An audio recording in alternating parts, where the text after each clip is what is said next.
this meeting of the Planning and Zoning Commission to order. The first order of business today on our regular agenda is a rezone petition.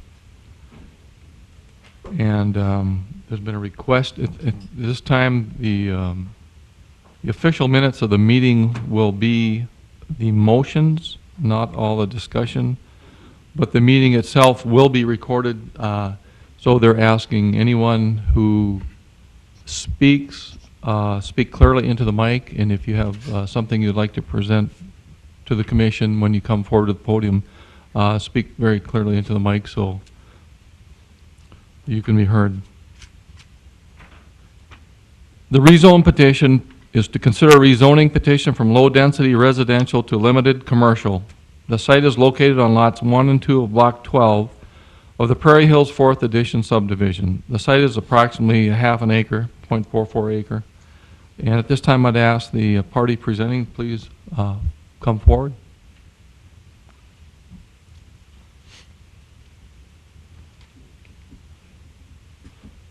Is Mr. Matt Dondadu here or a representative? Do you have any information on this?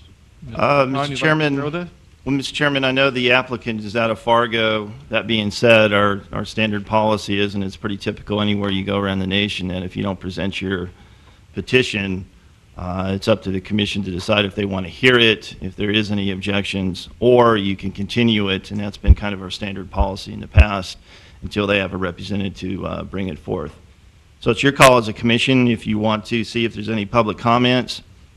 You have our staff report in front of you. We are recommending approval based upon some conditions with respect to it. So my suggestion would be on this one, it is a rezone to see if there's any public comments.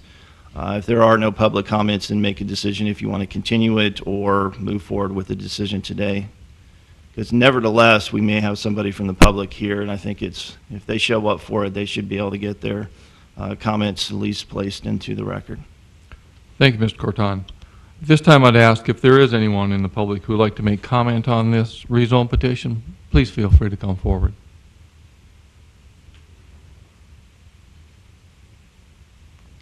Being none, is there anyone from the commission who would like to make comment on this? Mr. Chairman. Yes, Mr. Jackson.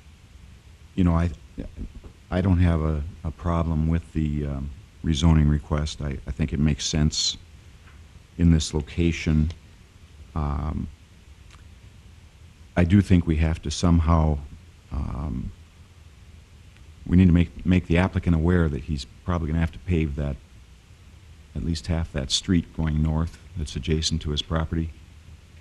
And there may be an issue with access on the 15th, you know, that our staff can look at. I want to at least get those comments in the record. The track probably should be accessed off of 16th Avenue as opposed to State or 15th Street.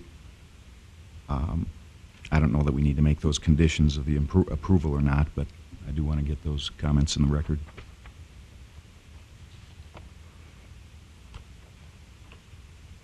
Any other comments? If we do move forward with this today, I'd like to have Mr. Jackson's comments put in as in the conditions. So if they do come back with this, that those conditions are, I mean, that's my feelings on it. The other commissioners would like to hear comments, but those should be in the conditions also. Mr. Chairman, I defer to Mr. Corton. We talked about this a little bit before the meeting. It sounds like that can be taken care of during the building permit process also. So, you know, whatever staff thinks we should be doing. With respect to your question, Commissioner Jackson, I think probably the easiest way to address it would be we'll put your comments in. If you've noticed in the new format that we have for our minutes, we have a very brief summary of maybe of a couple of people that may have spoken, or at least the public comment, not a detailed description of what they've stated, and then also the motion. And we could just add in that Commissioner Jackson spoke about that the city engineer would need to make a determination on 16th Street if access will be necessary, and then prior to issuance of the building permit, a discussion of paving the 16th Street and the contribution of the property owner with respect to that. If that's satisfactory for the commission. Thank you, Mr. Corton. Anyone have any comments on that?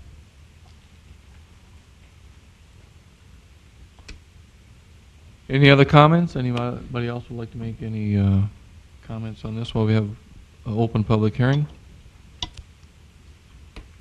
Mr. Josephson.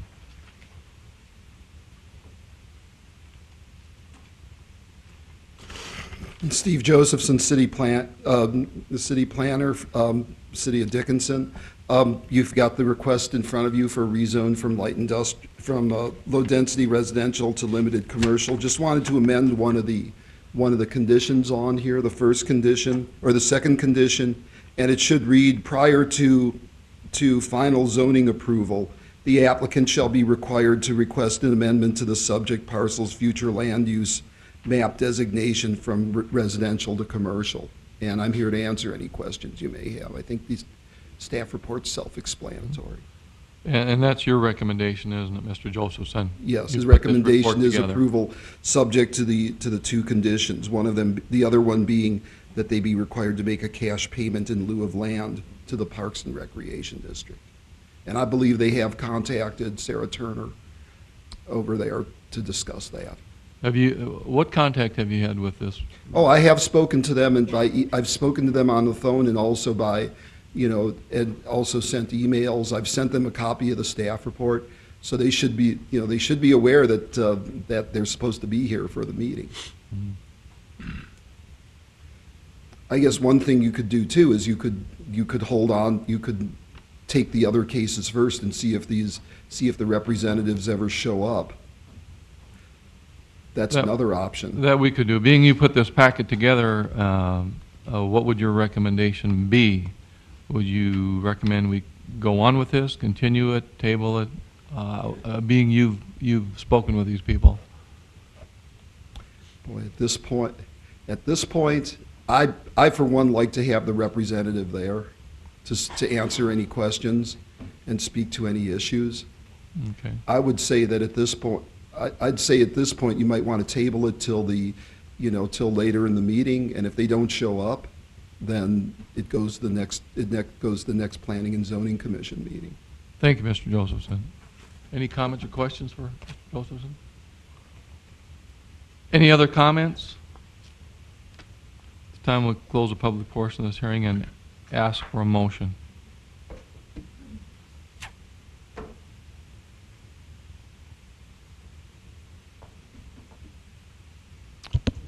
Mr. Krieg? Sorry about that. I guess I'd recommend we hold this off till the last item on the agenda to see if they do show up. Approach it at that time. Quite frankly, it seems like it's fitting, and I don't know how much the applicant will even provide us. I mean, it seems like a logical move. So We'll take that as a recommendation, then, Mr. Krieg. We don't need a motion this time. I'll move that to the last item on our regular agenda. Thank you very much, Mr. Josephson. Item 2 is a rezone petition. To consider a rezoning petition from rural residential to community commercial. The site is located at 2200 State Avenue North. The site is approximately 6 acres, listed as 5.83 acres. At this time, I'd ask the party presenting, please come forward.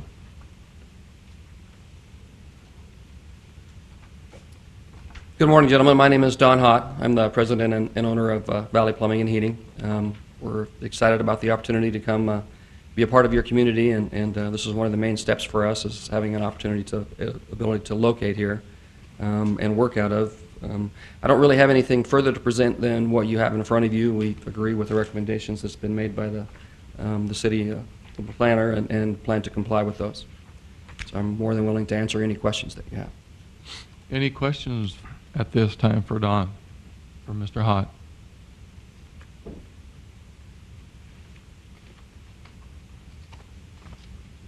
Mr. Chairman, I just wanted to clarify condition 3. I haven't had a chance to talk to the applicant nor Mr. Josephson, but the property's on the corner. We have 21st Street and State. The condition on that is dedication 75 feet from the center line. There may be required a dedication along State. I don't see that that should be in an opposition with respect to it because you have wetlands around the area anyway, but I just wanted to make sure, I wanted to amend the condition to include dedication for 21st State as deemed necessary by the city engineer. Mr. Chairman, Yes, Bill. there will be a requirement to dedicate the 75 feet along State, and there may be additional right-of-way needed along 21st. I think that's what Mr. Corton meant. Okay. Is that clear to you, Mr. That's, Hahn? yeah, we don't have any issues with those things. That's,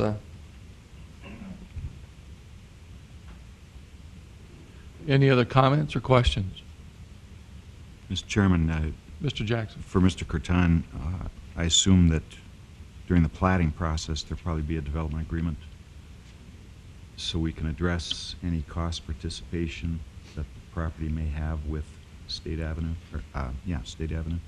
That is correct. I mean, if it's necessary for us to do that and those issues are unresolved or need to be codified in another document, we'll do that. If the issues are resolved and all parties agree to it, then on some of the smaller plats, we may not do a development agreement just due to the time loads that we do have. But if it's necessary, we will have that, and that will be a condition prior to final plat approval of the subsequent preliminary plat. Thank you. Any other comments or questions? Mr. Chairman, Mr. Watt?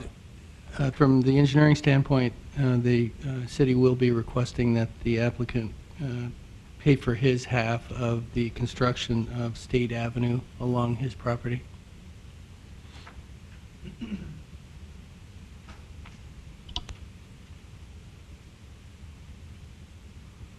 Thank you, Mr. Watson. Any other comments or questions?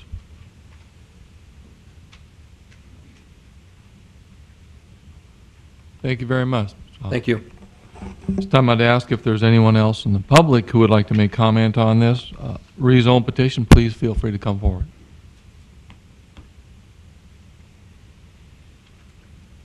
Any other comments from the commission? This time I'd ask for Mr. Josephson to make a comment or a recommendation on this, please. Steve Josephson, city planner. The request is to rezone from rural residential to community commercial, and recommending approval subject to the following conditions: that prior to final adoption of the rezoning, a cash payment in lieu of land be made to the Parks and Recreation District, and that prior to adoption of the rezoning, the application shall plat the subject parcel in accordance with the requirements in Chapter 30. In the municipal code, and the plat will indicate the dedication of 75 feet of right-of-way along State Avenue North. The third condition is as we discussed before, the dedication of 75 feet of right-of-way from the center line of State Avenue North, and from what I heard, and on 21st Street as necessary.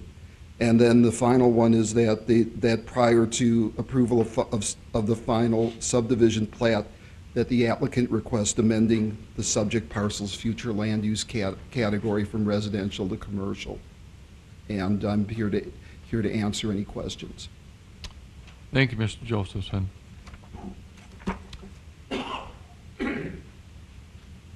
Any questions or comments? Mr. Chairman? Yes, Mr. Watson. I would advise the applicant that you'll need to identify the wetlands and the floodplain along your property on your plat. So there's some pretty extensive floodplain areas in there. So that I just want you to be aware of that, and that'll have to be identified and mitigated. So. Thank you, Mr. Watson. Anyone else have any comments? Being none, we'll close the public portion of this hearing. I would ask for a motion.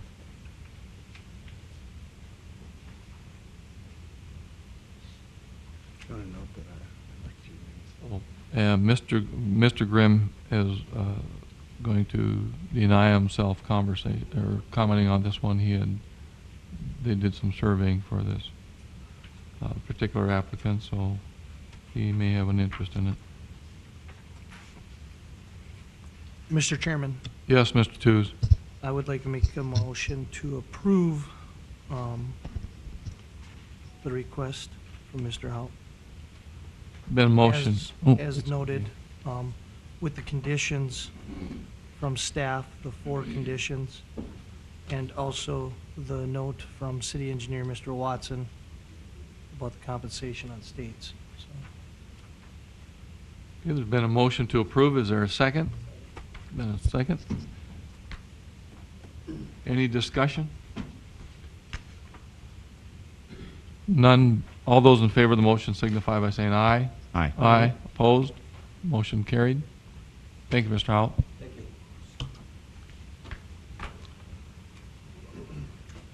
Item 3, regular agenda item, is a rezone petition.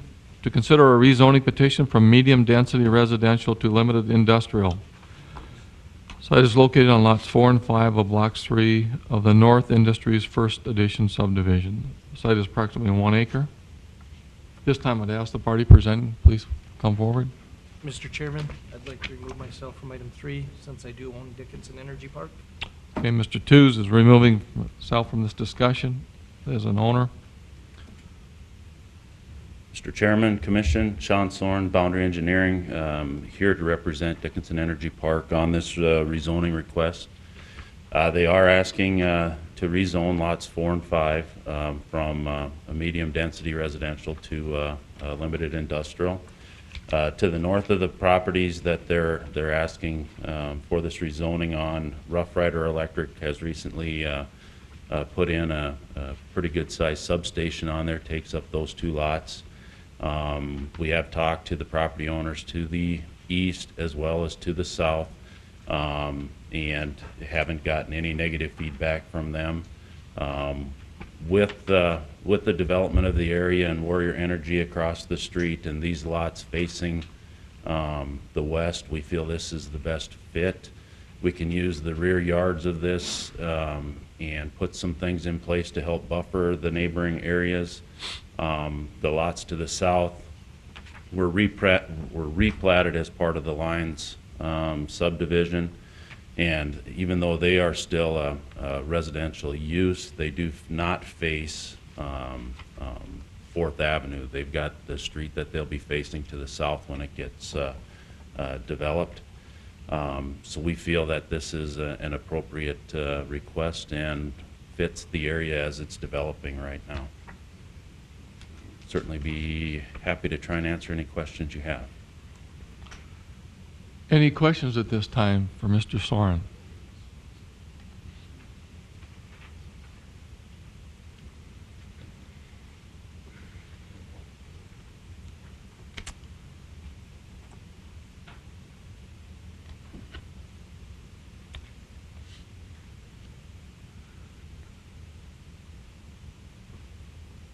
Thank you, Mr. Soren.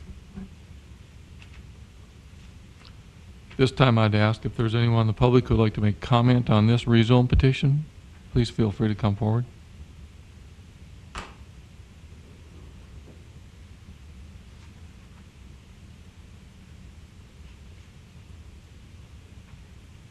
Mr. Chairman, Commissioners, Bob Sivak, Dickinson Fire Chief. I would like you to consider denial of this request. Placing limited industrial immediately adjacent to residential properties will throw possible uses allowed on that limited industrial in direct conflict with properties that we'll find in a residential zone. And unless spacing requirements could be assured, and I don't know how you do that, I don't see anything but code conflict in the future. Thank you. Thank you, Mr. Sivak. Ask if there's anyone else in the public who would like to make comment. Please feel free to come forward.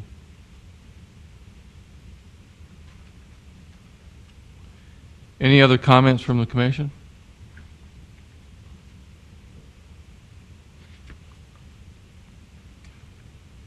Mr. Stevenson, at this time, I'd like to hear comments or recommendation from you. And you prepared this packet? Thank you. Steve Josephson, city planner. The owner of the property did point out that the location I have on here is incorrect. I'm going to amend that in the staff report under item B. Staff has looked at this proposal to recommend from medium-density residential to limited industrial and recommends denial of the application. First of all, the proposed rezoning is not in conformance with the Dickinson Comprehensive Plan, which shows this area as being residential. It's also adjacent to the Lions development to the south, the residential zoning to the south, and to a residential subdivision to the east, and this basically unlimited, no conditions, limited industrial, which could have impacts on existing and future residential development in the area, that kind of impacts that really can't be mitigated through procedures like screening and buffering and so on. And the proposed rezoning is not compatible to the emerging residential development pattern in that area. First of all, you've got the Lion subdivision that's coming in, and you can see the apartments coming in. As part of that planned unit development, everything to the south there is shown as being, I believe, as being residential and single-family structures. But if you continue to drive down that area to that street to the east of there are actually some large lot residential subdivisions that are in there, and I was surprised to see that there are some homes coming into that area.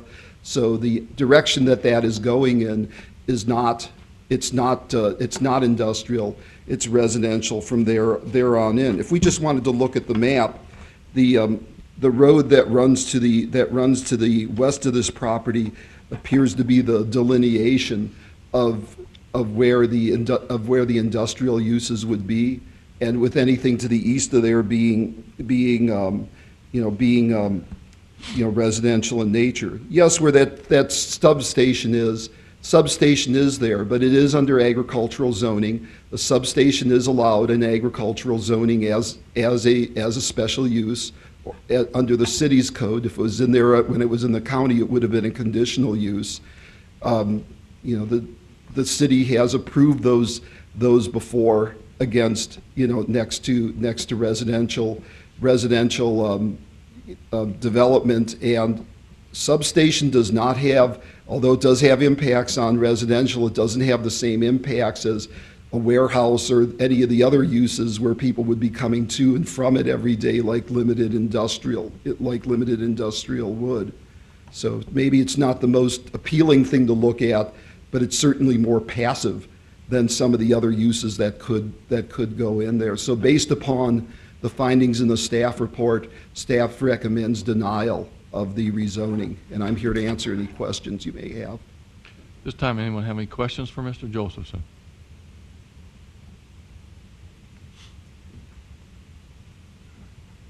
Thank you very much. Thank you very much.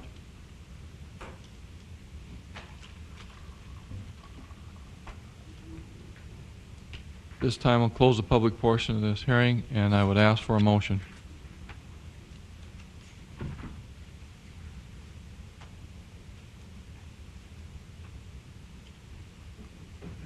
Mr. Chairman, Mr. I Jackson. move the Dickinson Planning and Zoning Commission recommend denial of the Dickinson Energy Park rezoning petition to rezone from R2 to light industrial as not being compliant with the comprehensive plan and not meeting requirements of Dickinson Municipal Code. Thank you. Is there a second? A second? Just by way of discussion, this is a difficult transition that we've always had in this area as it is, from industrial to residential across 4th Avenue East. And this is just a kind of a creep that I just think we have to call the line on. I agree. It's a tough one, and months ago I made the comment about following our comprehensive plan as a tool that it's going to be difficult to do, but I think it's the best thing for everybody in the future for the city. I know we did a lot of work on getting that substation in there, and there wasn't a whole lot of choice, and it was necessary. The demand for the electricity there was enormous. So, in discussion too, I agree with you. Any other comments? Any other discussion? If being none, there's been a motion to deny and a second. All those in favor signify by saying aye. Aye. Opposed? Motion carried. Recommend to deny. Thank you very much. I'm sorry.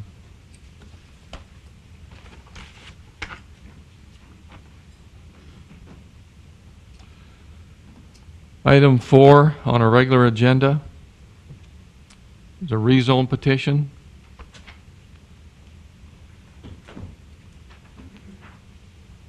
To consider a rezoning petition from community commercial and agricultural to a planned unit development.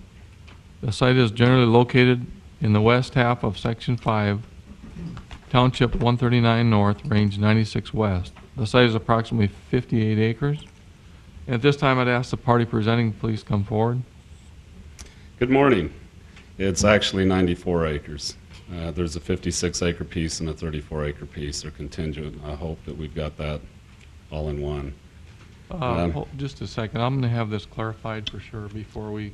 It's discuss 93 this acres. property. I have that in my staff report. The notice on there has it at 58, but it's referring to the same area, so it's not an issue of Okay. noticing. Okay. I just didn't double check the acreage with respect to the legal notice. Thank you. I'd hate to get half of it redone on the other. We're up here today requesting a zone change from a CC agricultural to a planned unit development. If I can, I've got some handouts I'd like to hand out to everybody so we can talk through it.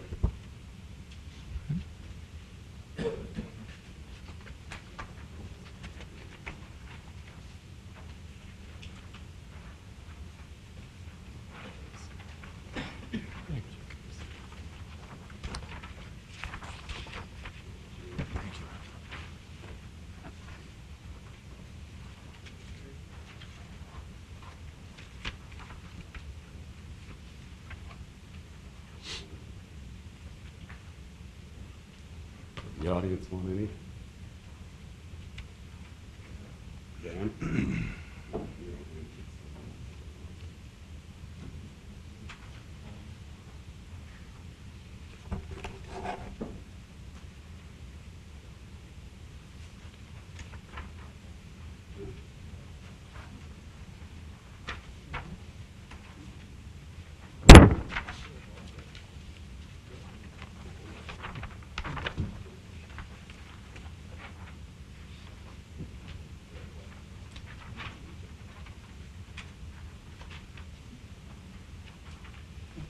I don't think so.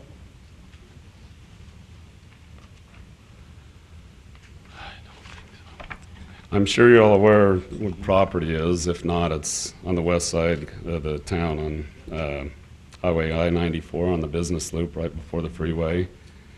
We've been working with the city, the county, and everybody on this for quite some time, almost a year and a half, so it probably wouldn't surprise you that I've got all the civils done, been working on the floodplain, and we've got some wetlands on it.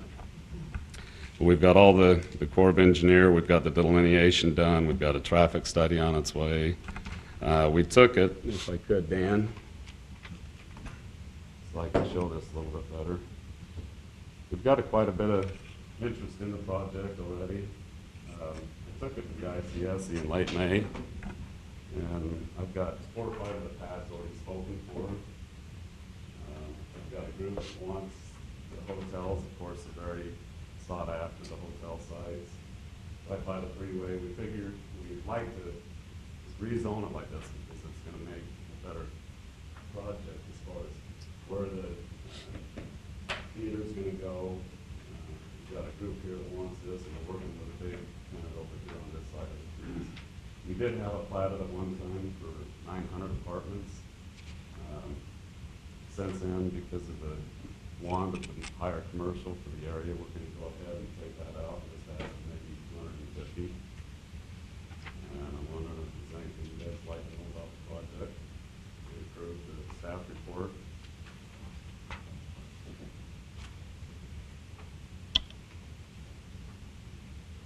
I would like to know how would you build this and what time frame?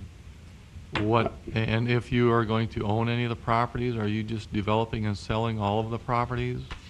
Are No, you we part owner? build and hold. To answer your first question, we've been pushing very hard. Like I said, we've been working on this for over a year and a half.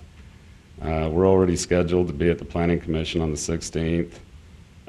As we said, we spend a great deal of money on all the engineering. We've got all the civils. Been working with Cadmus, Lee, and Jackson on the floodplain. There's a floodplain in there with a little bit of wetlands. Our goal, if we can get with Bill, is to try to start grading in September. We've already got the contractor lined up. It's going to be about a 3-month grading. We've got about 500,000 cubic yards to move. We've got all the utilities in place, ready to go in it. Been working real close with the city as far as phasing it, so we know we got enough water and sewer support. So, and as far as owning it, we're going to go vertical for as much as we can and keep as much as we can. Most your bigger anchors they like to own in their own pieces. And what other plans do you have if, at one time you said you had original plans for a great number of apartments. So if all this doesn't fall through, what are your next plans? We came in with the higher density on the apartments, but after talking to the staff, your equation as far as the 60-40 of apartments and residential is so highly already impacted that we went ahead and took them out.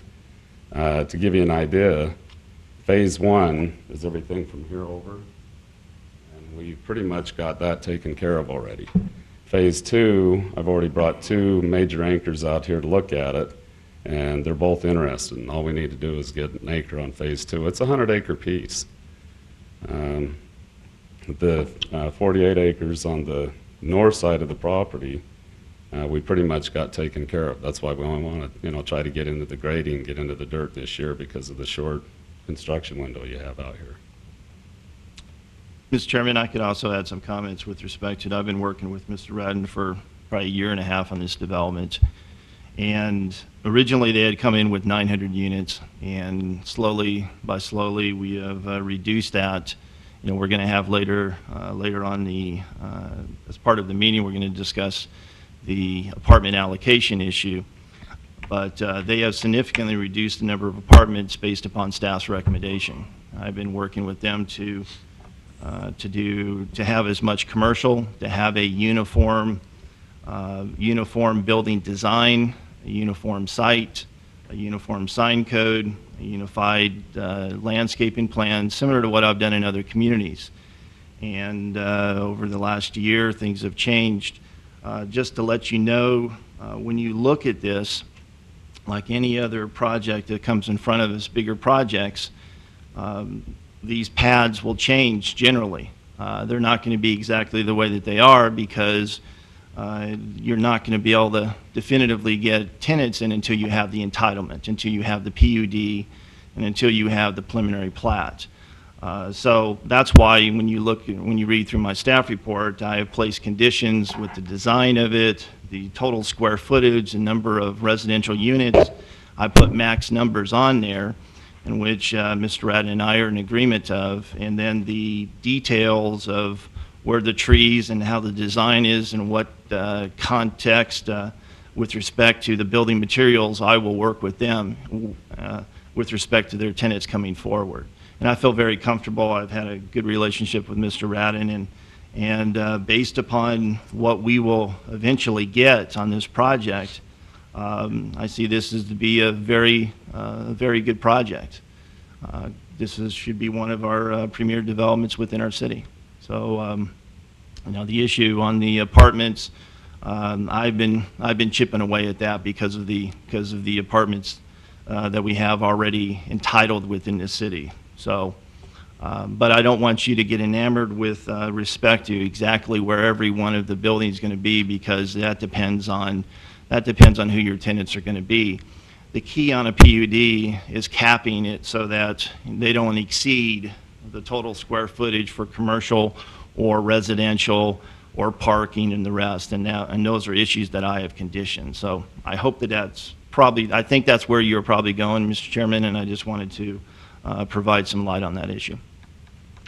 Yes, I think I wasn't quite enamored yet, but I was going to the direction of percentages, not actual placements right now, but what your next step would be, because we've seen a lot of projects where they've come back over the last several years and wanting something different in percentages and what type of businesses or apartments that they wanted on the properties after they got started. So, and also the timing factor, what was going to go in first, not exactly where, but what, and if you had commitments. We do. Because we as a city have a commitment to quite a few developers as far as infrastructure and water, sewer, that this may impact, I feel.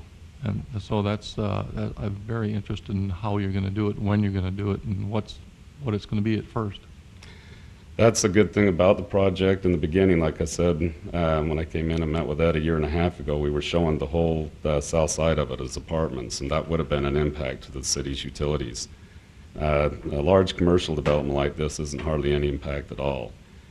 You put a subdivision in with 100 houses and 100 dishwashers and clothing machines and showers and everything, that's where it impacts the water, the sewer, the storm drain. This project won't do that. Matter of fact, I was pushing for the 900 apartments.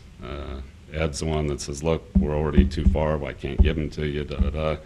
So we went back and we regrouped and started looking for another anchor on the other side, and I've gotten lucky, and I've got two people that are really looking at it strongly. The whole north side of that project is pretty much taken up. I can hope that you can see that we're serious about it, because I was in here with Gene and everybody probably, excuse me, a month ago, and since then we've already got all the civils turned into the city. We're ready to go to the planning commission. We've got a contractor lined up. We've got the delineations on the storm drain. Excuse me, I need water. Anyway, we're a long ways down the road with it. We feel it's the best location for a commercial development. It's right off the freeway like this. Like I said, 2 years ago when we first come from Williston down here to look for a commercial development, that's the piece that we went after. I'm sure you're all aware of the conflicts and the problems we've had with the fairgrounds and all the meetings we've had. I should have been in here almost 2 years ago with this project. It's taken us that long to put it together. So we're quite a ways ahead of the game as far as who's going where and whether it's really going to happen or not. Thank you. This time, anyone else have any questions or comments? Mr. Chairman? Yes, Mr. Thews. I like the project. I've been aware of the project. I've been at a lot of those fairground meetings as well. The only thing I'm not in favor of is the name, the entitlement of the name to it. It's Dickinson Town Center. Center of our town is exit 61. So that's the only comment that I have basically on the development. And I do have a concern about the 2 motel pads. There's a lot of hotels in our town. So, but I think you'll control that under the PUD. We have it, we don't specifically prohibit the number of hotels. That we've had that discussion with City Commission, and there's no direction of limiting the hotels. We leave it up to each proprietor to make their decision on it. You know, do we think that if all the hotels were built, would there be an excess for that?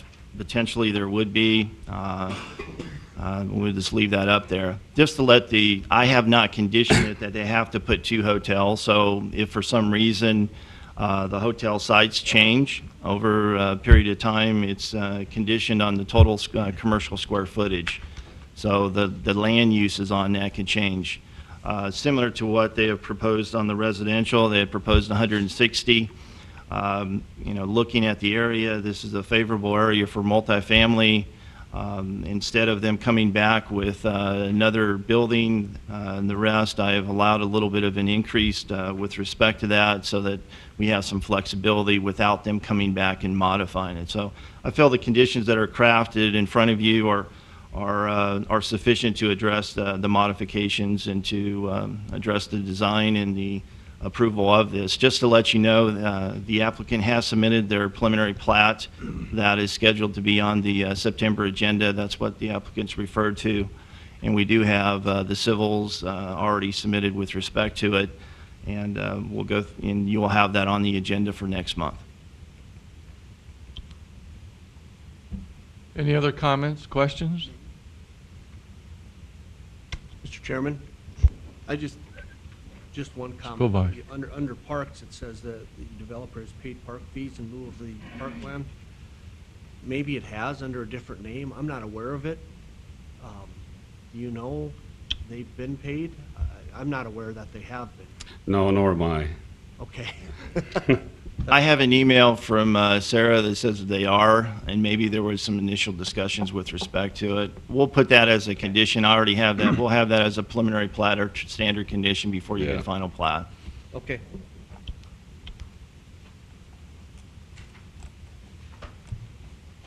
Any other comments, questions at this time? Mr. Chairman, Krieg? I know this is a rezoning petition, but it seems like we, as they submit their general concept, we get caught up in that. And I just want to make sure we have access to the west. I know it looks like probably Fairway Street there, a roundabout, but as things continue to grow west, we're probably going to want access along closer to interstate. I don't know. Just throwing it out there. I'm sure engineering will take care of that, but thought I'd mention it. Mr. Chairman? Mr. Watson? Yeah, and that roundabout there will not be allowed. That we are anticipating access to other properties to the west, and we've already discussed this with the developer. So we, there's some other things that we can negotiate in along that city road there, but that roundabout is not going to be allowed.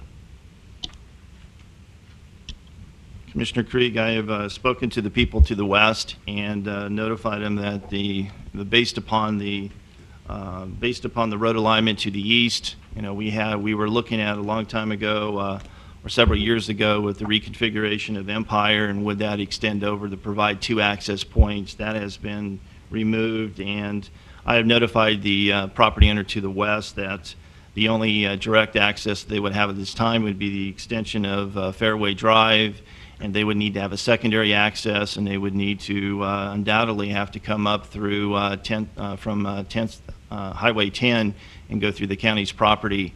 So, you know, they're aware of the 2 access issues. It's going to be problematic for them to develop it while paving a large expense with respect to their project, but at least they're aware of that issue.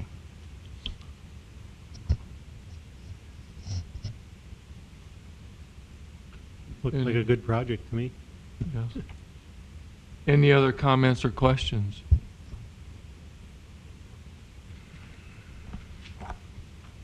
Would you like to add anything at this time? Just that this is a zoning hearing, and we think that this is a great spot for this kind of use. It is.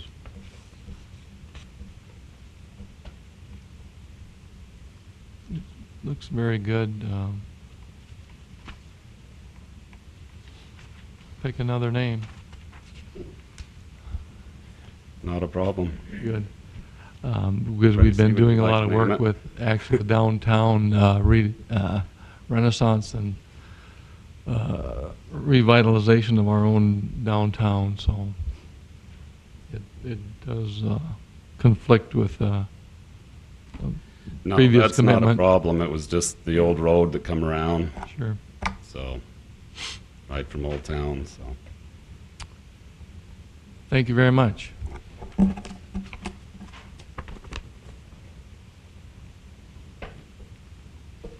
This time I'd ask if there's anyone in the public who would like to make comment on this rezone petition, please feel free to come forward.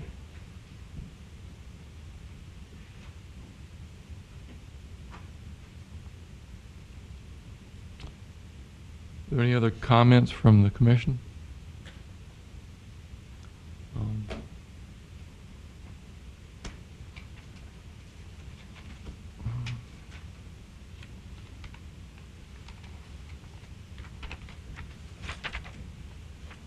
I have a question about the lighting recommendations in the PUD. Have you addressed the issues of all the different types of lighting that the different types of uses on this property would require or want?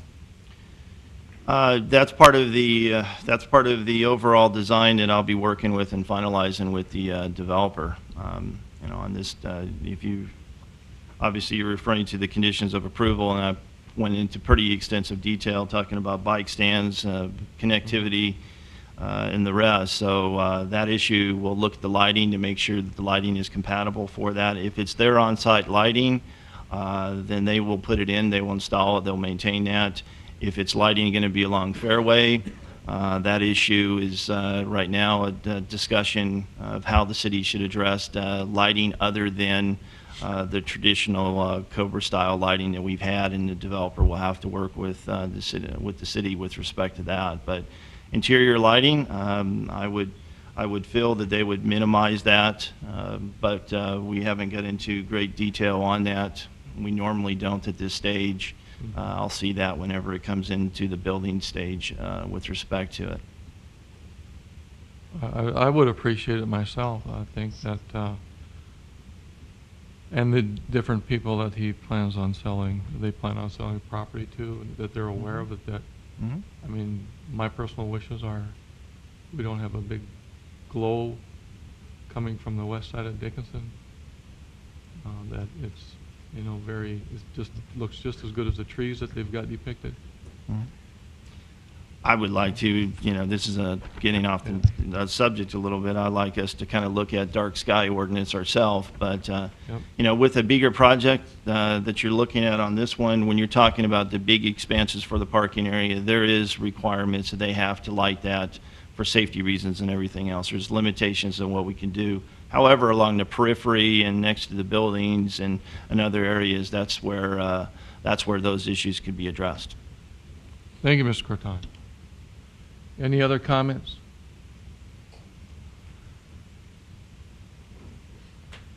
This time I'll close the public portion of this hearing and would ask for a motion.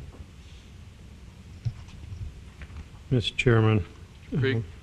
I'll move the City of Dickinson Planning and Zoning Commission recommend approval of PUD 2013-04 5 Diamonds to rezone from CC and Ag to PUD as depicted in Exhibit A, as meeting all the requirements of Dickinson Municipal Code, and also being in the interest of the public health, safety, and welfare. And in addition, the 21 conditions as listed, and with the comments of Mr. Tews about the name change and to verify park payment. I think I caught it all. And lighting. And the lighting, correct. Thank you. Is there a second? Been a second by Mr. Kovash. Is there any discussion? Being none, all those in favor of the motion signify by saying aye. Aye. Opposed? Motion carried. Recommend approval. Thank you very much.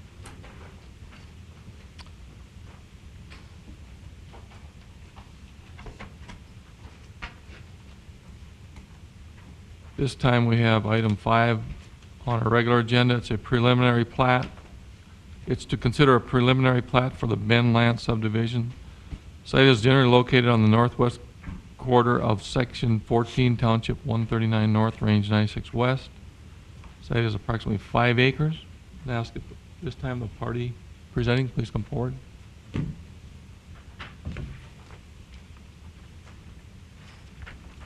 Good morning, Commissioners. Steve Rude with Advanced Engineering on behalf of Ben Lance. Mr. Lance, his dad owns a 40-acre parcel, and the location there, it's pretty much strung out east-west, and there's a house on it. Ben would like to put a mobile home on the place of some sort, a modular mobile home or something, and city code requires each dwelling unit have its own parcel. That's why we're here. And since it's ag zoning, think it's a 5-acre minimum area. I've seen the 2 conditions. I've exchanged emails with Mr. Josephson, and I've got some questions about condition number 1, and I understand the desire to guarantee access from lot 1 up to the public right-of-way. My concern is that condition 1, as written, will actually not do what is desired based on some legal technicalities. And in fact, by filing the plat and the deed transferring title from Ben's dad to Ben will actually take care of the concern. So I'd like to work with staff on coming up with a condition that can not clutter up the public record with an ineffective document and yet meet all the concerns. And I'll answer any questions you might have. Questions for Mr. Root at this time?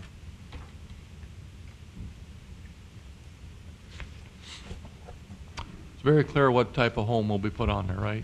It's, you know. Yes, and it's very descriptive that it couldn't be a traditional trailer house with a hitch on it and wheels. It'd be a permanent, maybe construction some other site, but put there permanently. City code has a lot of requirements regarding installation of mobile homes, which I believe the requirements are listed in Mr. Josephson's staff report. And if he doesn't comply, you know, he's still got to get a building permit and whatnot too. So, does that answer your question, I guess? Yeah. So it's very clear to the owner that what will be put on there has to meet those requirements. Yep. Okay. Any other questions or comments for Mr. Root? Thank you very much. Thank you. This time I'd ask if there's anyone in the public who would like to make comment on this preliminary plat. Please feel free to come forward.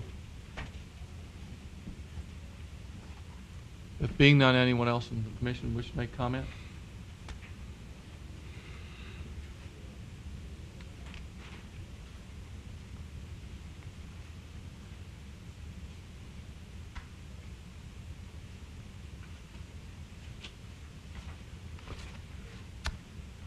If being none, I'd ask Mr. Josephson if he would like to make comment on this or recommendation.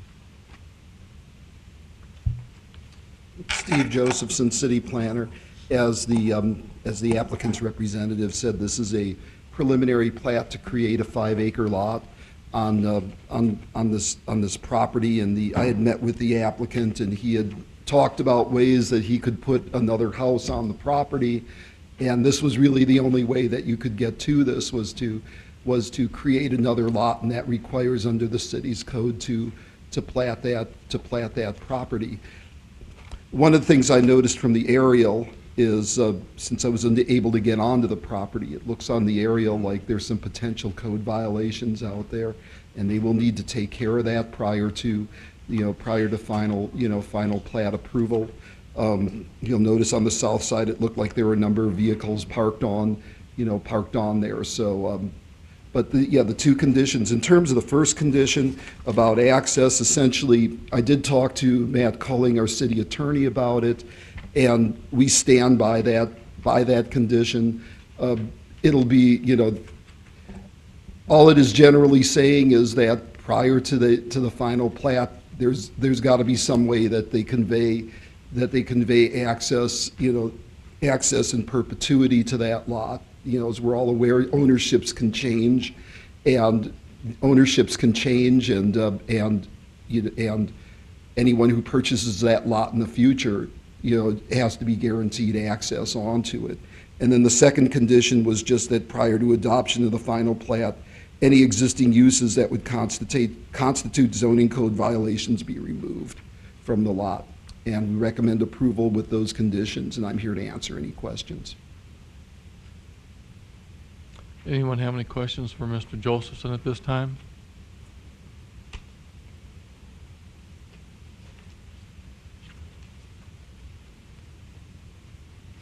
Mr. Josephson, the issues of usage of the property that's not approved at this time and correcting that. How big of an issue is that? How easy is that to remediate, to take care of? Well, we would need to send, well, at this point, I think they would need to prove to us that there aren't any. We could always send an inspector out there and have a look at the lot and see if the things that are shown, my concern is on the southern portion of it where they have all those vehicles parked on there, and that's not allowed in agricultural zoning, is that, you know, prior to the final plat going forward, we can send the code inspector out there to check and see if that has been removed. But essentially, what you would be doing is you would be granting an approval of a plat, which in a sense is a permit, when you have things going on the lot that aren't permitted under the zoning. So, I mean, I'm just trying to figure out what direction you would go. You would say, no, we're not going to approve it until it's removed, or we try to approve it and then remove it? No, I would say if it's not removed, then you don't approve it. Okay. Otherwise, it's perpetuating. It's almost an implicit statement of saying, you know, we're platting this and recognizing this piece of property, although there are uses out there that are contrary to the zoning code. Thank you very much. Thank you. Any other comments or questions for Mr. Josephson? Well, Mr. Chairman, I could just add to that. I mean, you know, this is the one, when somebody's coming in for an entitlement, and if they have existing violations, this is the time for them to correct that. This is their motivation. Instead of going through the whole process of notification and court and everything else to address that, it only makes sense to address that particular issue. And a simple, prior to the adoption, the final plat adoption is referred to in the condition. All they need to do is have that addressed, let us know, and we go out there before we submit it for final plat. It's, you know, it's a pretty simple process for them to take care of. If they choose not to do so, then they just don't get their final plat. But we've held up other ones in the past. An example was Stallion, where they had their rezoning come through, and we held that up at City Commission for a while because they were still in violation with respect to having on-site trailers. And we held that one up for several months. And that issue was able to be resolved because we were holding up the entitlement on it. So it only makes sense in order to do that.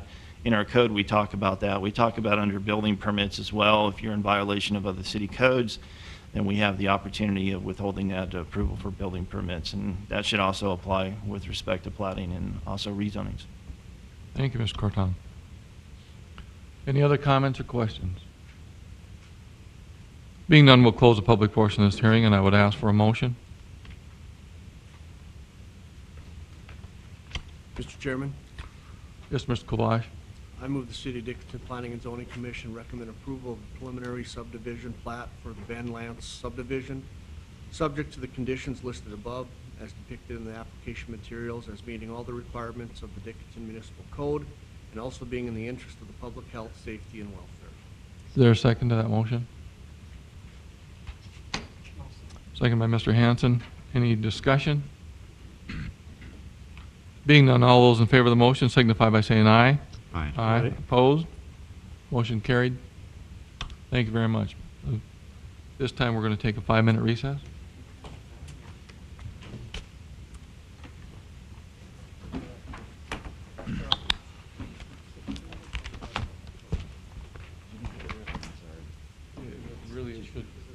Meeting.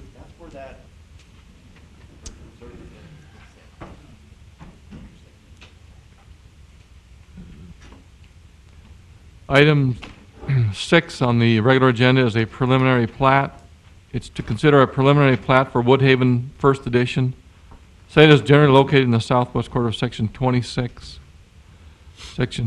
southwest quarter of Section 26, Township 140 North, Range 96 West. Site is approximately 25 acres. This time I'd ask the party presenting, please come forward.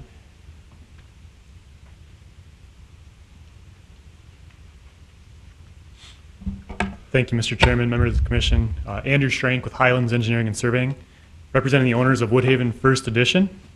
As he had stated, this site consists of approximately 25 acres, located along 21st Street East on the northeast side of town.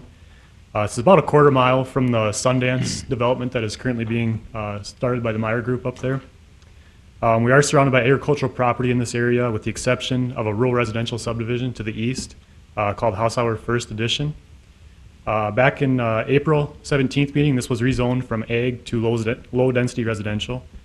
And since that time, we've been held up due to city infrastructure issues. We were made aware that the sewer capacity was not adequate in this area, so we've been waiting to kind of figure out how that all played out. Recently, we have been progressing with our civil plans. As you know, we're here again with our preliminary plat. We have kind of talked to the city and come up with a plan to move forward on this project. We've talked about doing possibly a few model homes, as Ed has stated in his recommendation. The owner is hoping to begin construction right away next fall, next spring, to have houses available by next fall. We're told that the infrastructure issues are planned to be completed by October. Of course, we are aware that's not guaranteed. So we would hope to have some houses on board by next October. The developer's hoping this subdivision can help meet the demand we have right now for this low-density residential development and help bring some of these housing prices down. We have reviewed the staff recommendations. We are okay with all these recommendations. I would like to note on number 8, we did talk to the city engineer about the requirement for a traffic study, and he stated that that would not be required for this project. And with regards to number 12, we have met with the Parks Department, and they will be accepting cash in lieu of land. If you have any questions for us on this project, I'd be happy to answer them. Thank you, Mr. Schrank. Anybody have any questions or comments at this time?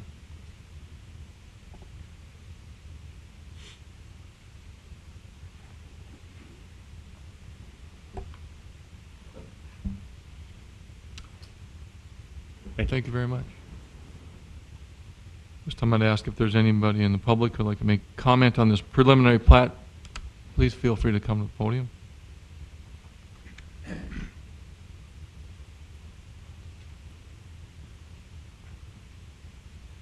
Mr. Chairman and Commissioners, I have a question or point of clarification, I guess. And item number 6 for under recommendations, it talks about the road along the eastern section of the plat shall be paved prior to issuance of any building permits for certain lots and blocks that are specified there. And it kind of makes it sound like only when that area is developed.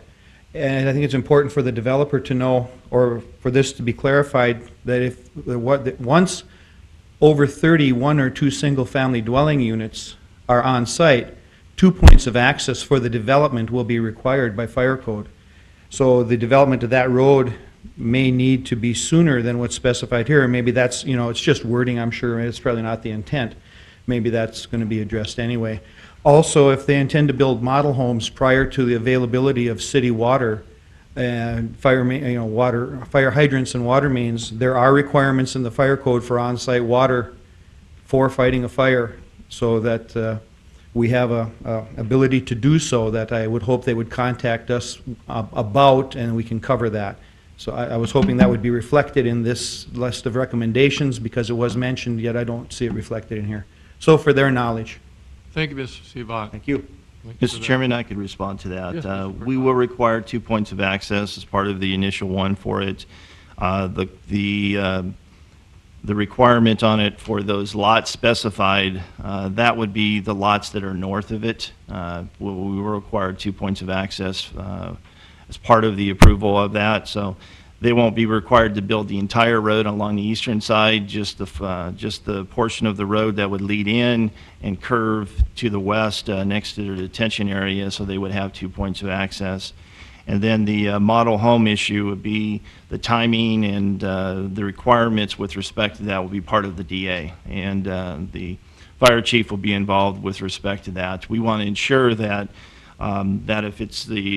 if it's ultimately approved as a condition of approval, that we could allow up to 10 model homes, that the city's comfortable with it, especially the fire chief, and that the water is available on site. It's their intention to get their preliminary plat approval and then work on the civils, work on actually installing the infrastructure, then coming back for the final later.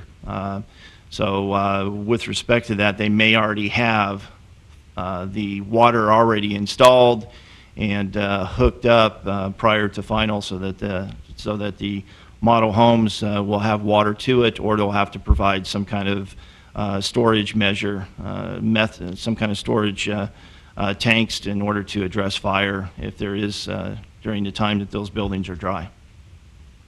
Thank you, Mr. Corton. On that 2 accesses, do they have to be paved immediately, or just have to be accesses? They need to be paved up to the point that you provide to into the sites. As you could tell, the road goes in and then it curves to the left or it curves to the east. Both of those would need to be paved. The specific question is dealing with the lots further to the east. And so we're not going to require all the roads to be paved, only the ones that we would have sufficient hard surface to have 2 access points into the development. Thank you. Any other comments or questions?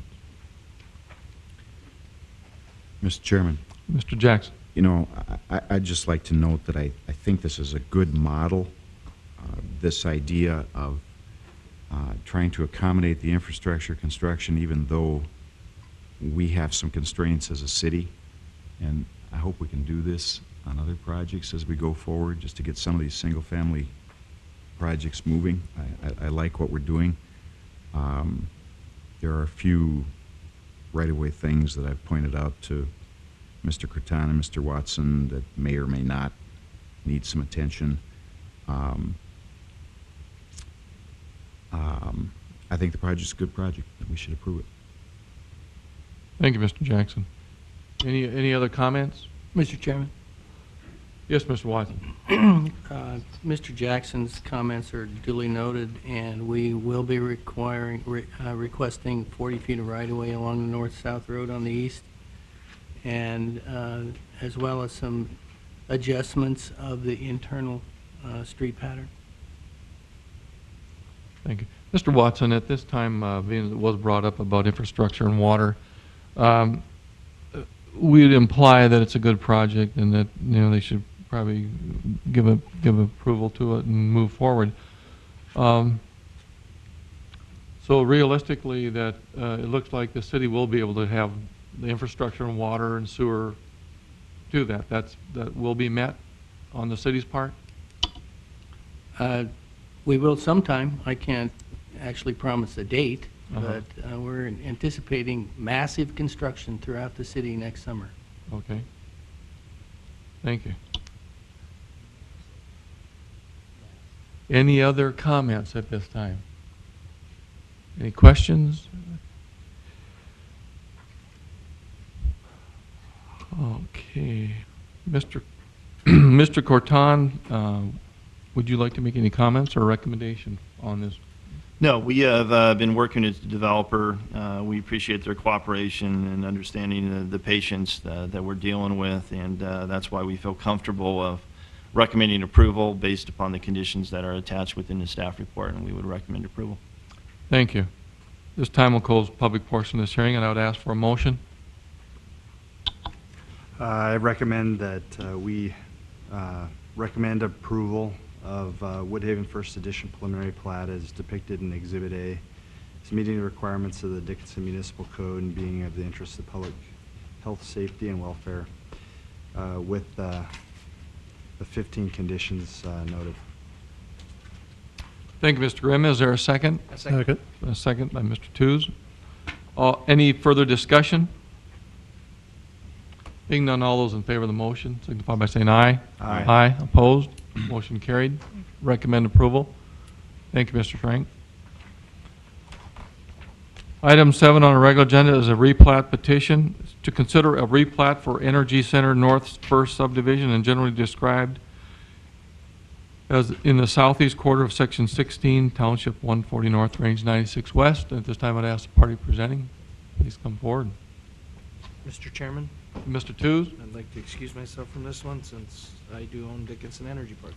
Mr. Tews will excuse himself again from this one as he is the owner of this property. Mr. Chairman, Commission, Sean Soren, Boundary Engineering. We do have a replat of Energy Center North in front of you today. Basically, there are 2 items that we are trying to address here, and both of those were pointed out to us in meetings with the DOT. The first one being the east-west road where it connects to Highway 22. When we had it surveyed in to try and put the streets in place is when we discovered that it's about 35 feet south of the street across Highway 22, and DOT wanted that to line up with that right away. So in this plat, we've adjusted that road to the north at 35 feet to line up those center lines. And the other one came because of the truck reliever route that has been decided to go on the south side of this property.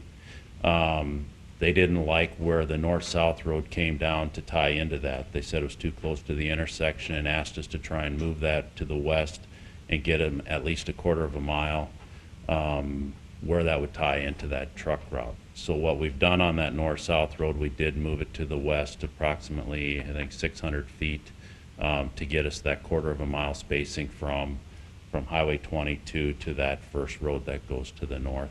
And those are really the two main changes that we are trying to address with this replat. Certainly try to answer any questions. Thank you, Mr. Soren. Anyone have any comments or questions for Mr. Soren at this time? Mr. Chairman, I don't have any questions with respect to Mr. Soren. I agree with that. Essentially, what we're doing here is the road configuration for the existing Energy Center North has changed due to something out of their control due to DOT's reconfiguration of 33rd Street and the intersection at Highway 22. The only reason that we're going through the platting process is because the roads have changed, and we want to make sure that that is placed in the plat, so for reference and for future buyers. The plat itself, nothing has changed. There's no additional lots or anything else. It's just the road alignments within the plat and next to the plat are changing, and that's why we're doing this as a minor plat and expediting the review on it, because we're just talking about roads. Thank you, Mr. Corton. Anybody else have any comments or questions at this time? Thank you, Mr. Soren. If there's anyone in the public who'd like to make comment on this replat petition, feel free to come forward. If being none, we'll close the public portion of this hearing, and I would ask for a motion.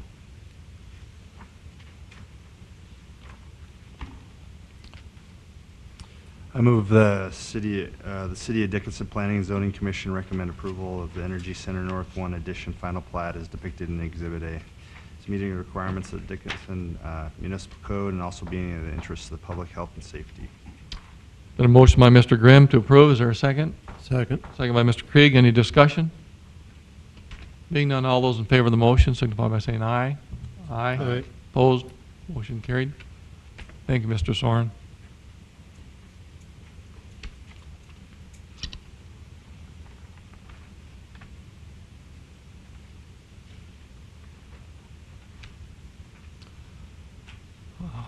Item 8 on the regular agenda is final plat, is to consider a final plat for the Dickinson Public Works. The site is generally located in the southwest quarter of Section 6, Township 139 North, Range 96 West. It's approximately 25 acres.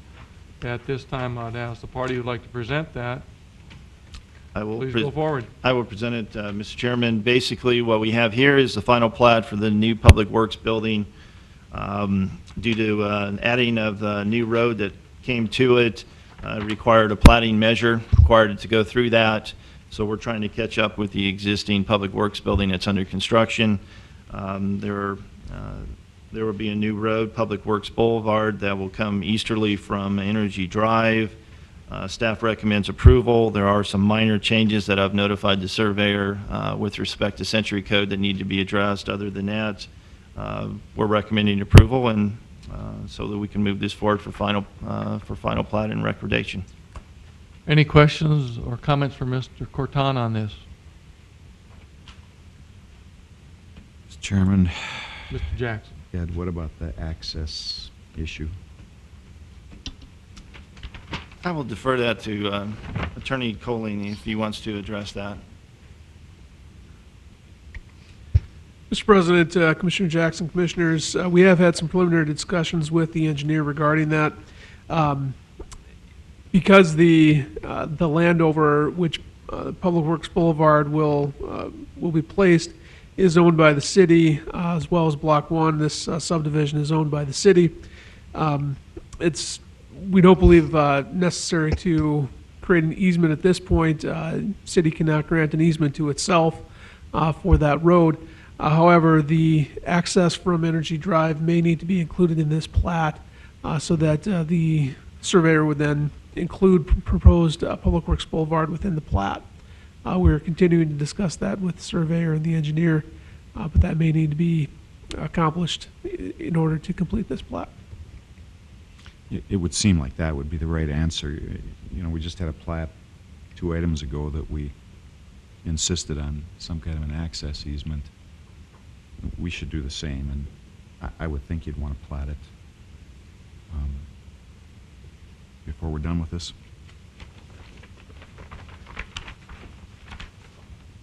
Thank you, Mr. Coley. Any other comments or questions at this time? If there's anyone in the public who would like to make comment on this final plat, please feel free to come forward. Anyone from the commission wish to make further comment?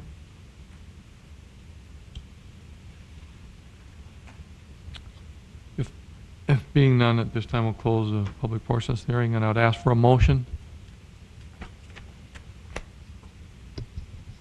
Mr. Chairman, I'll move the City of Dickinson Planning and Zoning Commission recommend approval of the Public Works Facility final plat as depicted in Exhibit A, as meeting all the requirements of the Dickinson Municipal Code and also being in the interest of public health, safety, and welfare, and platting of the access easement as discussed.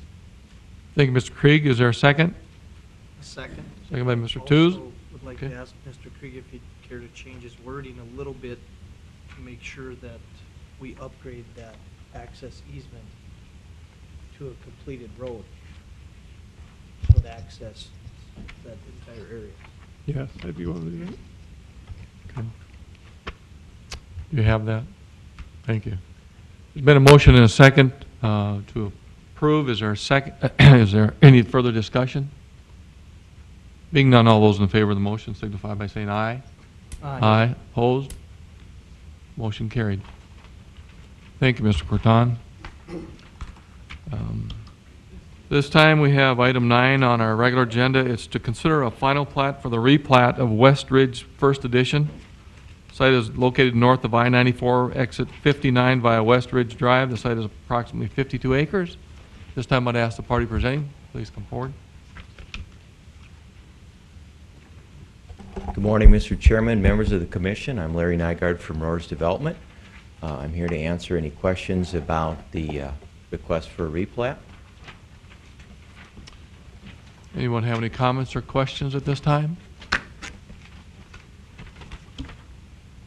I can say that we've read the staff recommendations and are agreeable to both of those. Thank you. Mr. President? Yes, Mr. Coley. Just one comment on the conditions. The first one references a development agreement to be signed by the developer. We have traded emails with Mr. Nygaard regarding that development agreement and appreciate the comments that he made with respect to that. We will have to continue to negotiate that, and I haven't been able to get back to Mr. Nygaard yet with respect to his comments on the development agreement. I don't think we're far off, but we will have some changes to the, minor changes to the development agreement that's in your packet. We'll get that signed up, though, before anything is submitted to the City Commission on this. Thank you, Mr. Coley.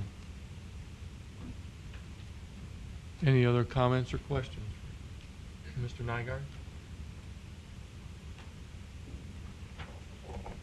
Thank you. Thank you. This time I'd ask if there's anyone in the public that would like to comment on this final plat. Please feel free to come forward.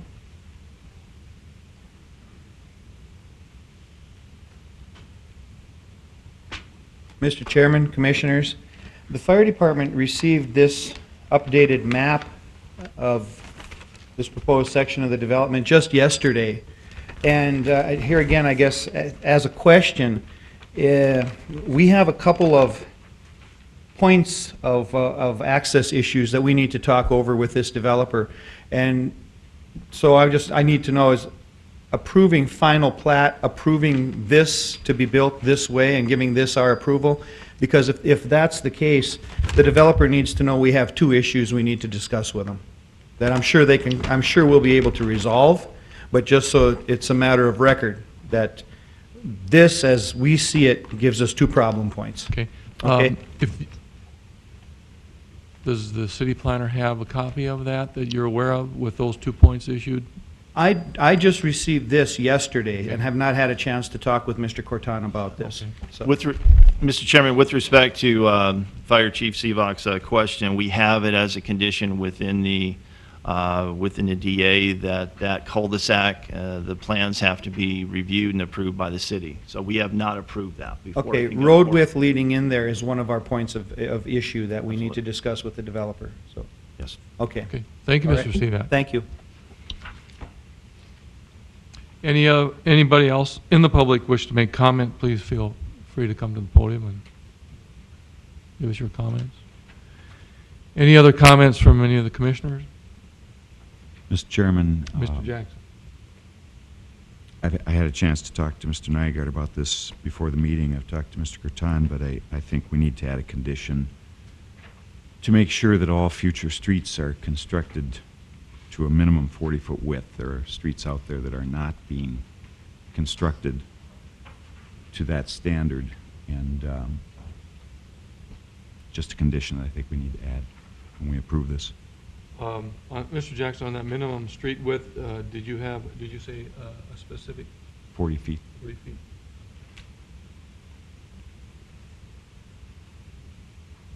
Any other comments?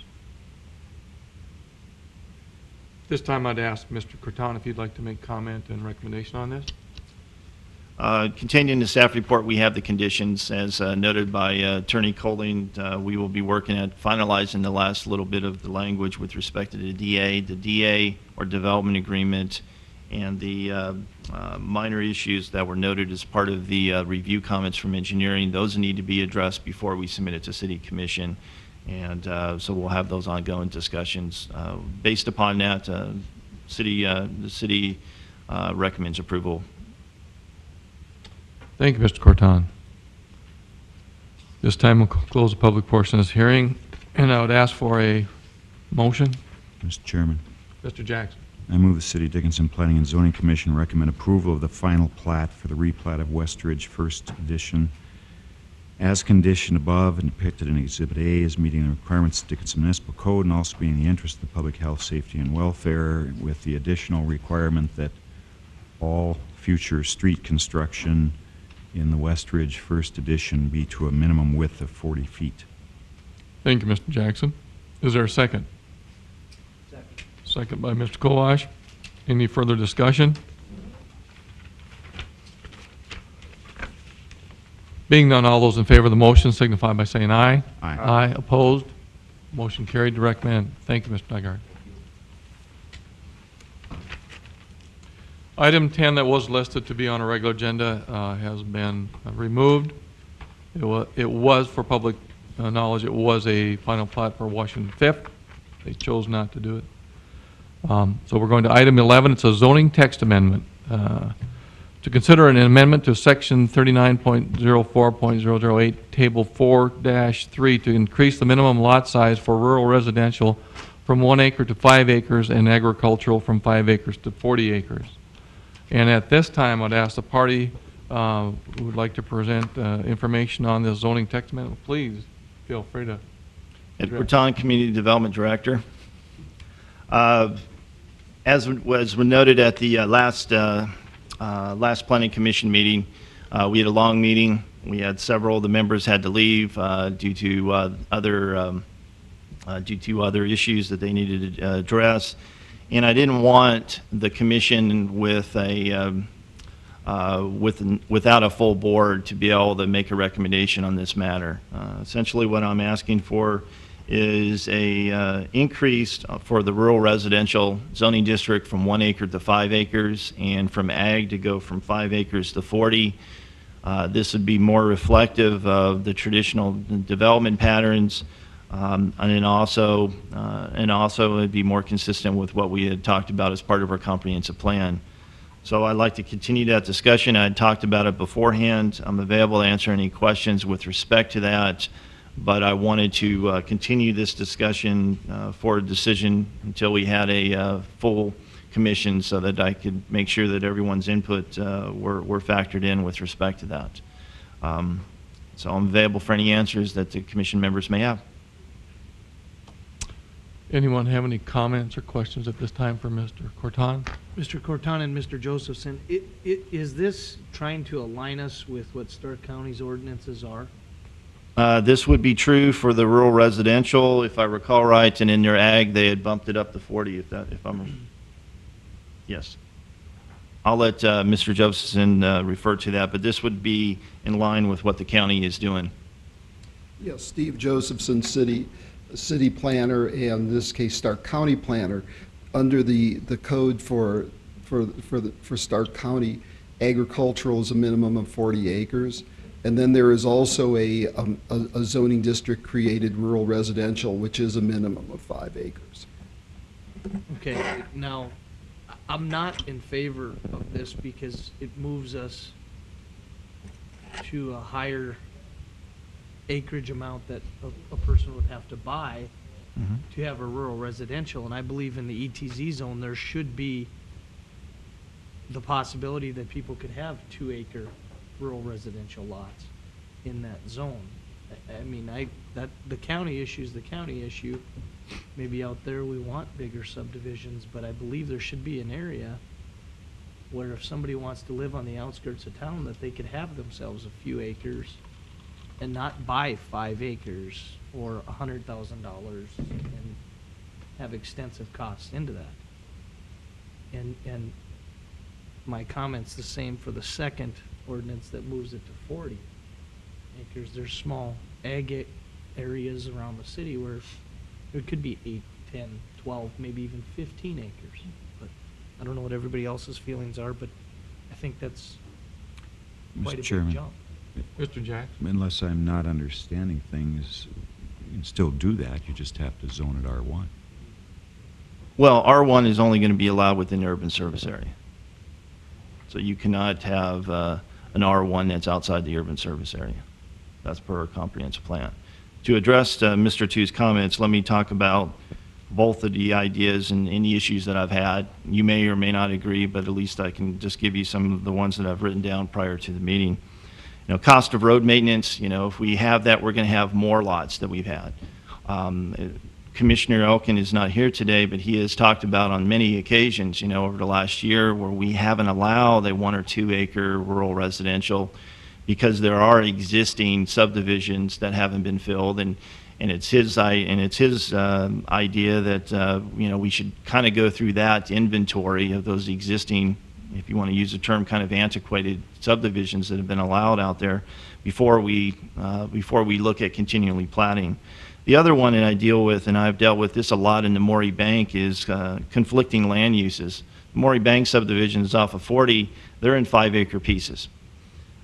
I've been a county planner in my past. 5 acres is the worst land use that you could have because people feel if I have 5 acres, I should be able to have cows, I should be able to have pigs sometimes, or they treat it as an area that, you know, it's agriculture in nature. And rural residential is not. It's just it's more of an estate lots. And Maury Bang's an example in which I've dealt with land use conflicts of people driving or noise-related issues, smells that are associated with the agriculture to the west. And you run into a lot of land use conflicts. You know, in a rural residential, you can have 1 or 2 horses, depending on the lot size that you do have, and you can have a couple of animals. Monitoring that and dealing with that issue is just an ongoing compliance issue. Some people, for the most part, are good, but you run into people that think, well, I'm outside the city, therefore I should be able to do what I want to do, and you have to deal with that, and that's a problem. So you do have land use conflicts with it. The other thing I've noticed is that whenever you plot the 1 to 5 acre pieces, many times people will put the house in the middle of the lot, and it makes it difficult and many times for them as the city expands, for those lots to be developed, to be further segregated without them losing a lot of coverage or where a road may want to come through. That being said, we do have in our new subdivision regulations where we will require ghost platting. So we could kind of address that issue, but then you deal with, well, I bought the 3 to 4 acres, I want to put my house in the middle so that I could have that quietness. I don't have to hear the cars, I don't have to hear my neighbors, and they don't want to be pushed off to one side. They want to be in the middle because you're out in the rural area or in the ag area. The reason you're out there is because you don't want to have neighbors next to you. And then lastly is the additional cost of increasing the densities, the emergency, fire, rural fire that would do it, ambulance, and then sheriff's department.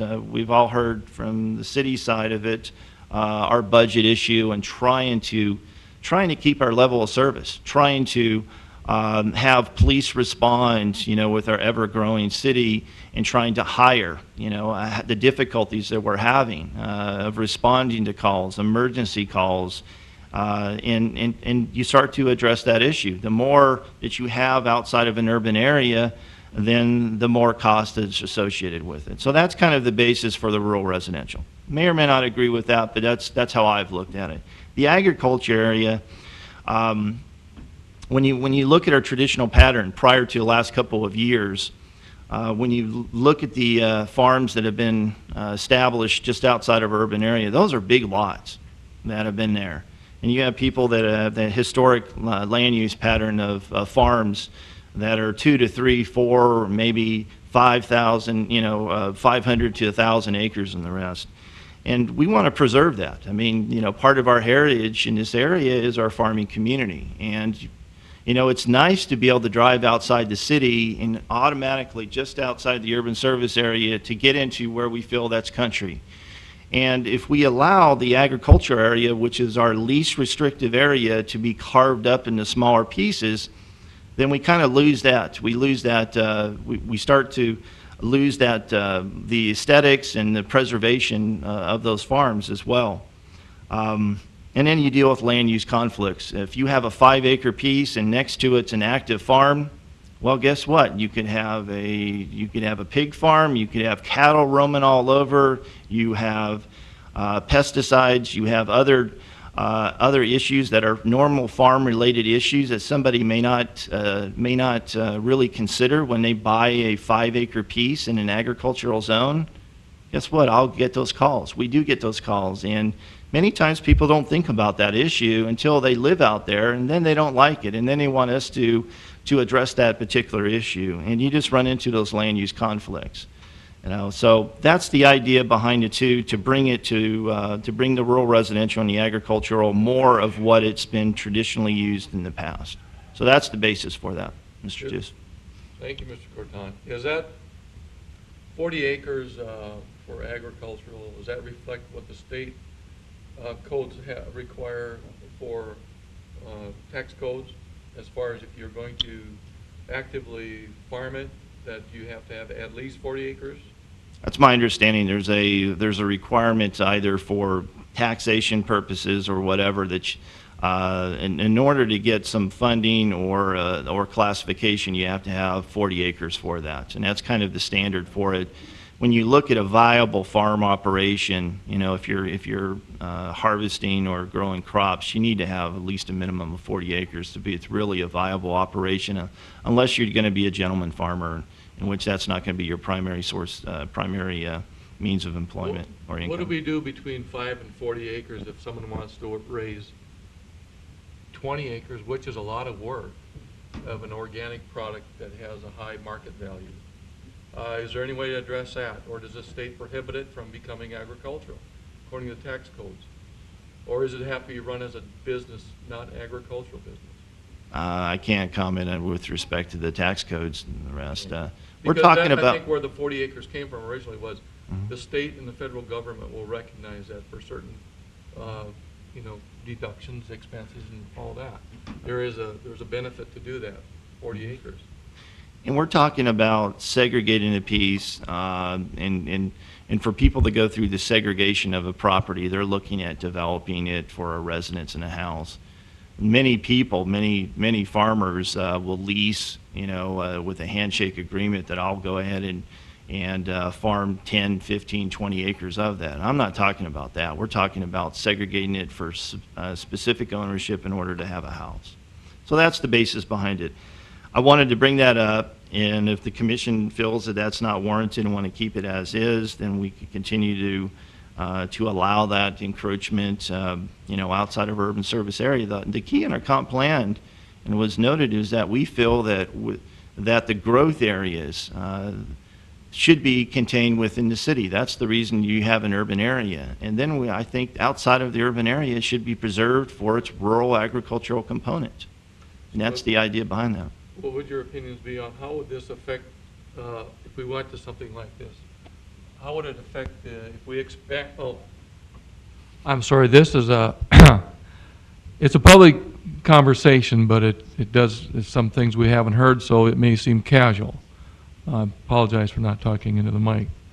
How is this going to affect if the city expands its ETZ? How will this reflect the use of that property and the county's wishes for that property that we may expand into? Has there been those discussions?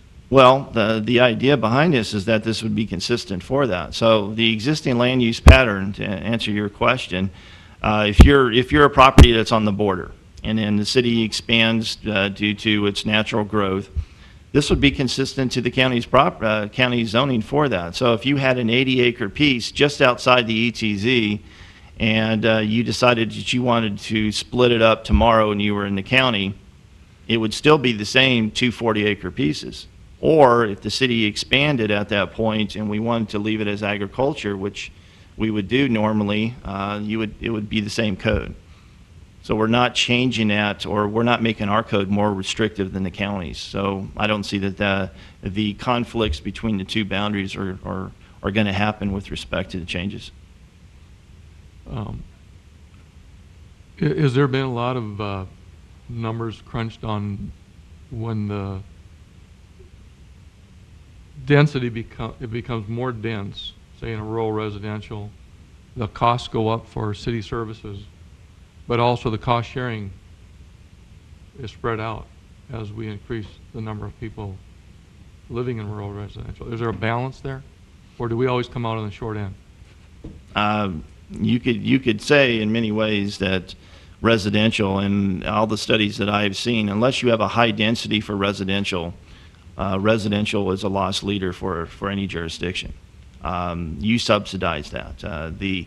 The services, the police, fire, water, the other ones are not, property owner does not pay for the services in their property taxes to come close to what it actually costs a jurisdiction to provide those.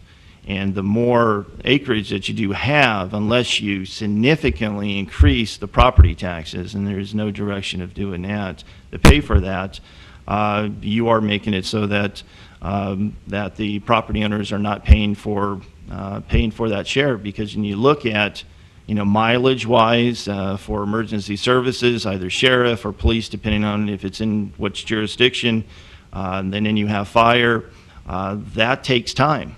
And that takes bodies, and that's as the fire chief has spoken many times at city commission meetings. As you expand those boundaries, you need more employees. It takes longer response times, and then you need to have regional or satellite infrastructure.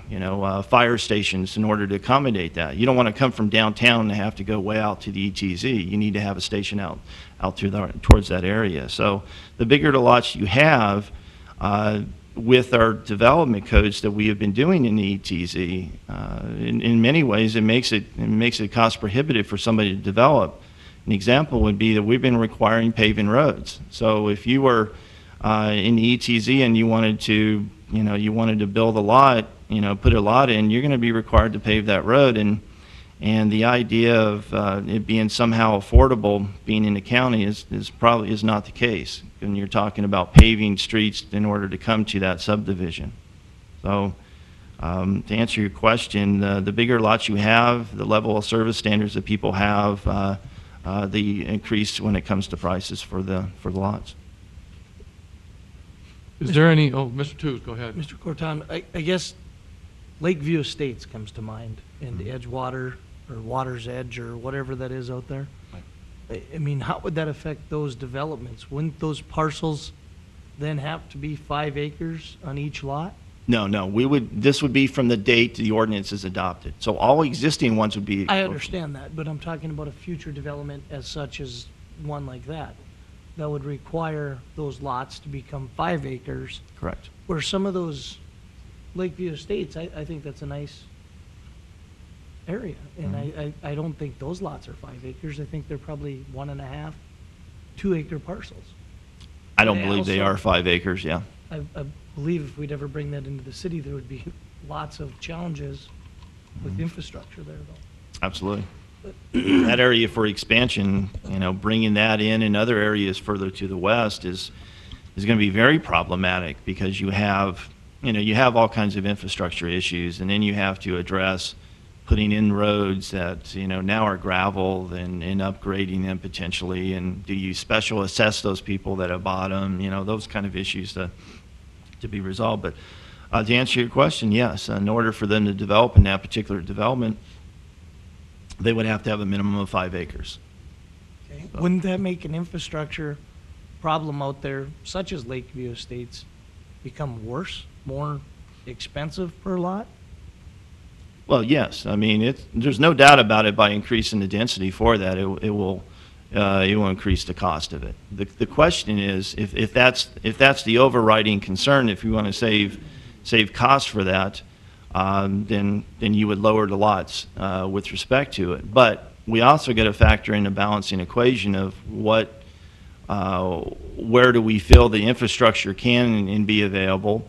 What are the existing land uses, and does it make sense to have smaller or higher density in particular areas of the county? I mean, you know, I think that we would probably all agree that if an area is, the existing land uses are 200 or 300 acres, let's say in an agriculture area, and then all of a sudden somebody wants to come in and do rural residential right in the middle of it, that doesn't make a lot of sense.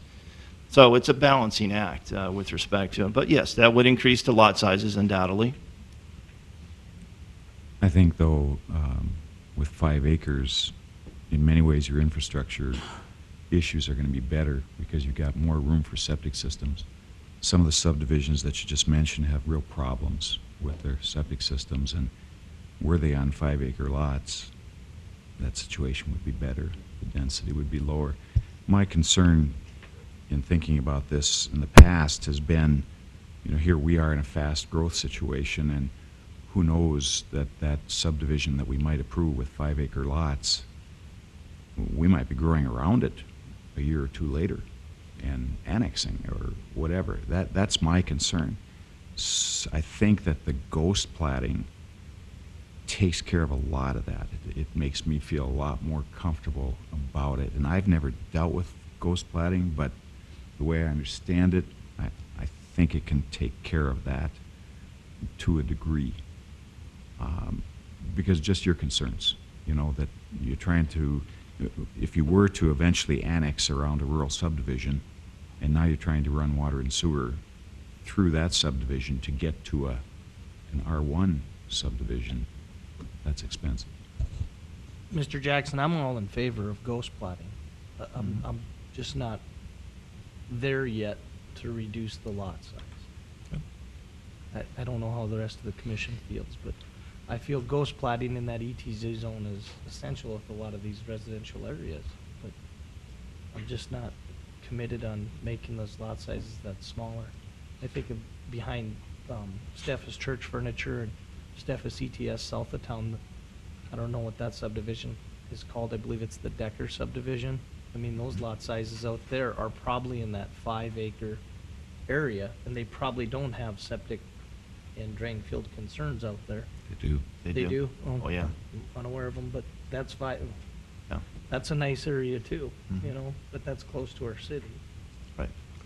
Well, it's a balancing act. I mean, you know, whenever you increase the lot size, you will increase undoubtedly the cost of land, but you've got to look at it as what is the goal and the land uses that you're looking at, trying to preserve the area as well.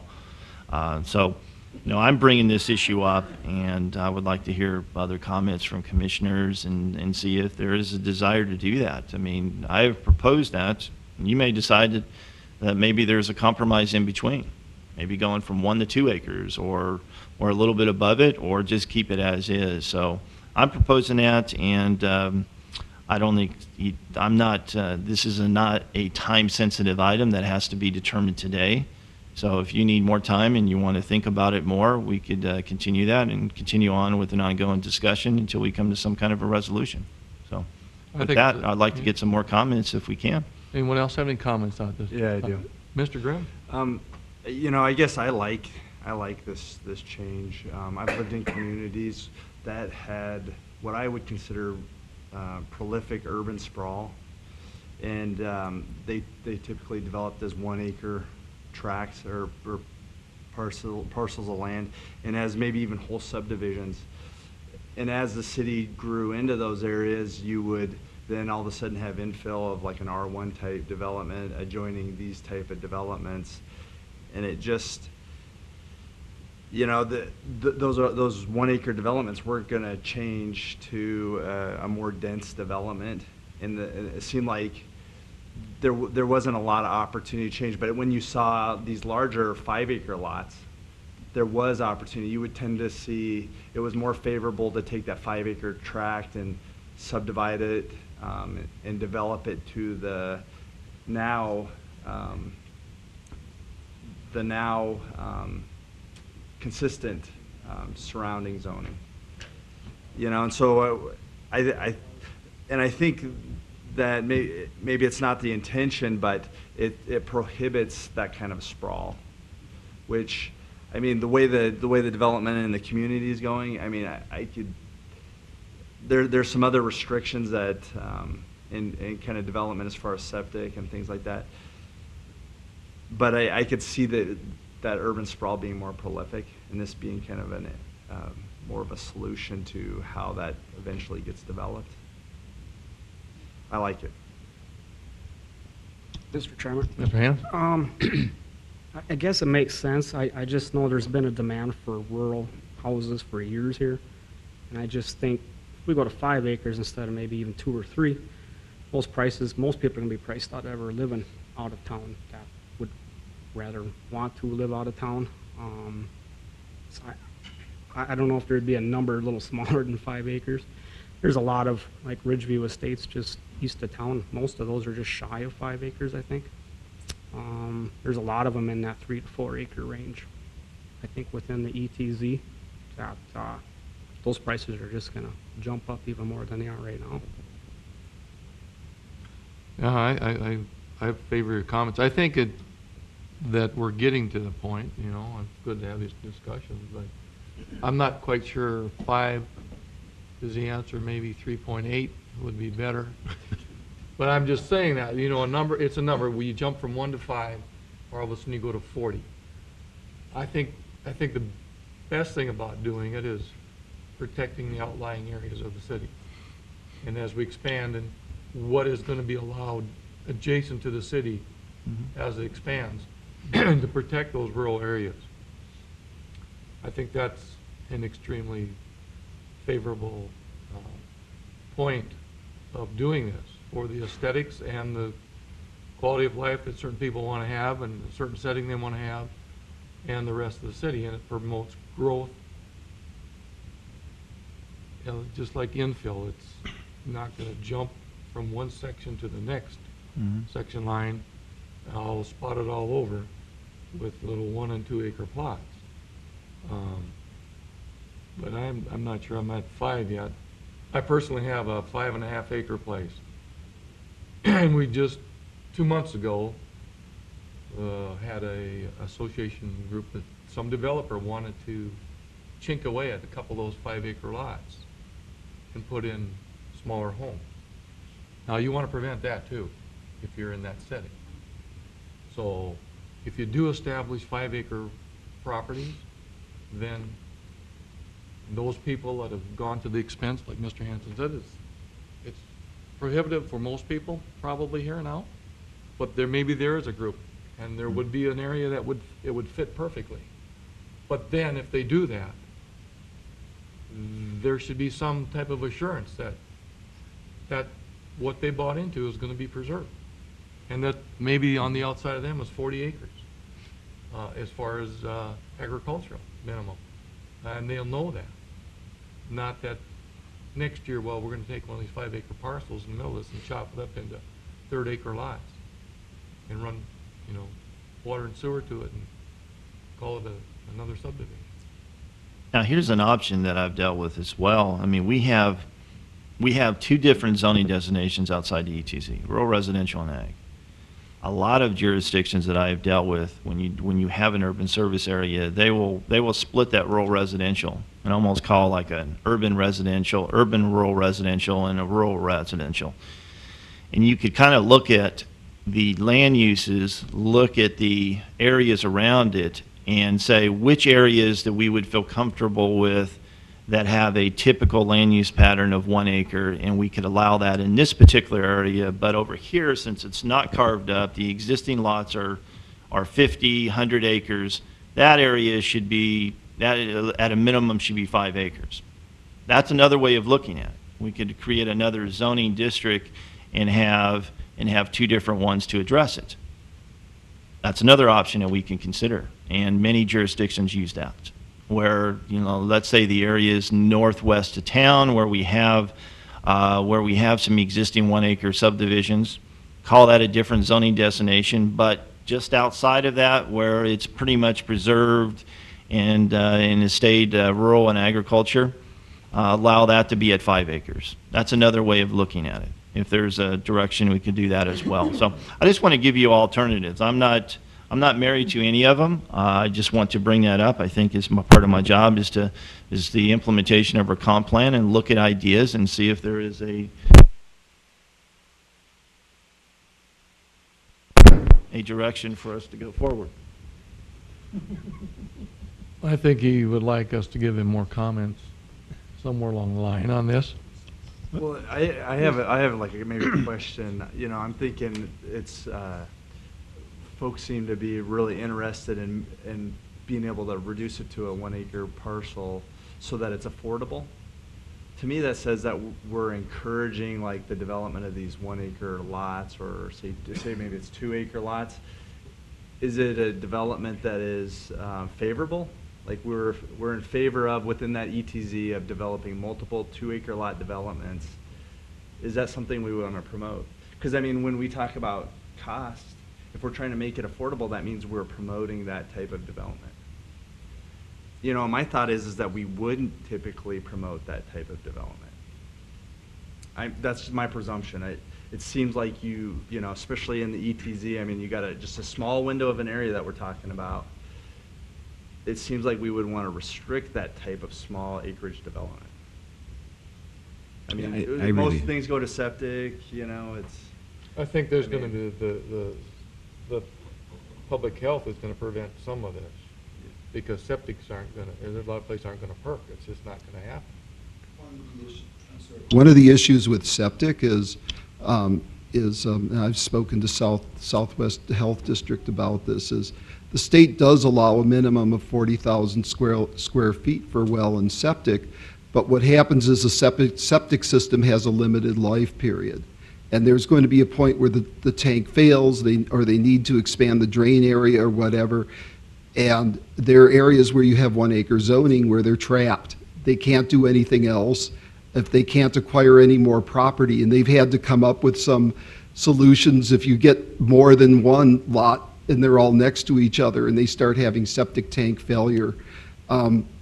Although it's 40,000 square foot minimum, I'd heard that 60,000 really works better. But if you have 1-acre zoning and you're on well and septic, you can, when you run into that septic tank failure, a lot of times there isn't anything that can be done to easily remedy that.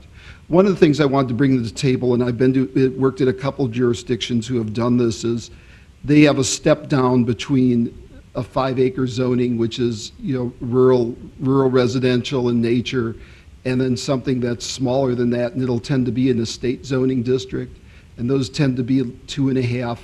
acres where somebody can still keep a property rural in nature, but it tends to preclude a lot of the agricultural uses. And you might see that in communities where you have people with horses or whatever, but it's more of an estate farming, so it's a large lot to accommodate a single family residence, and that's been a transition between areas of 5 acre areas to more dense, to areas of a higher density.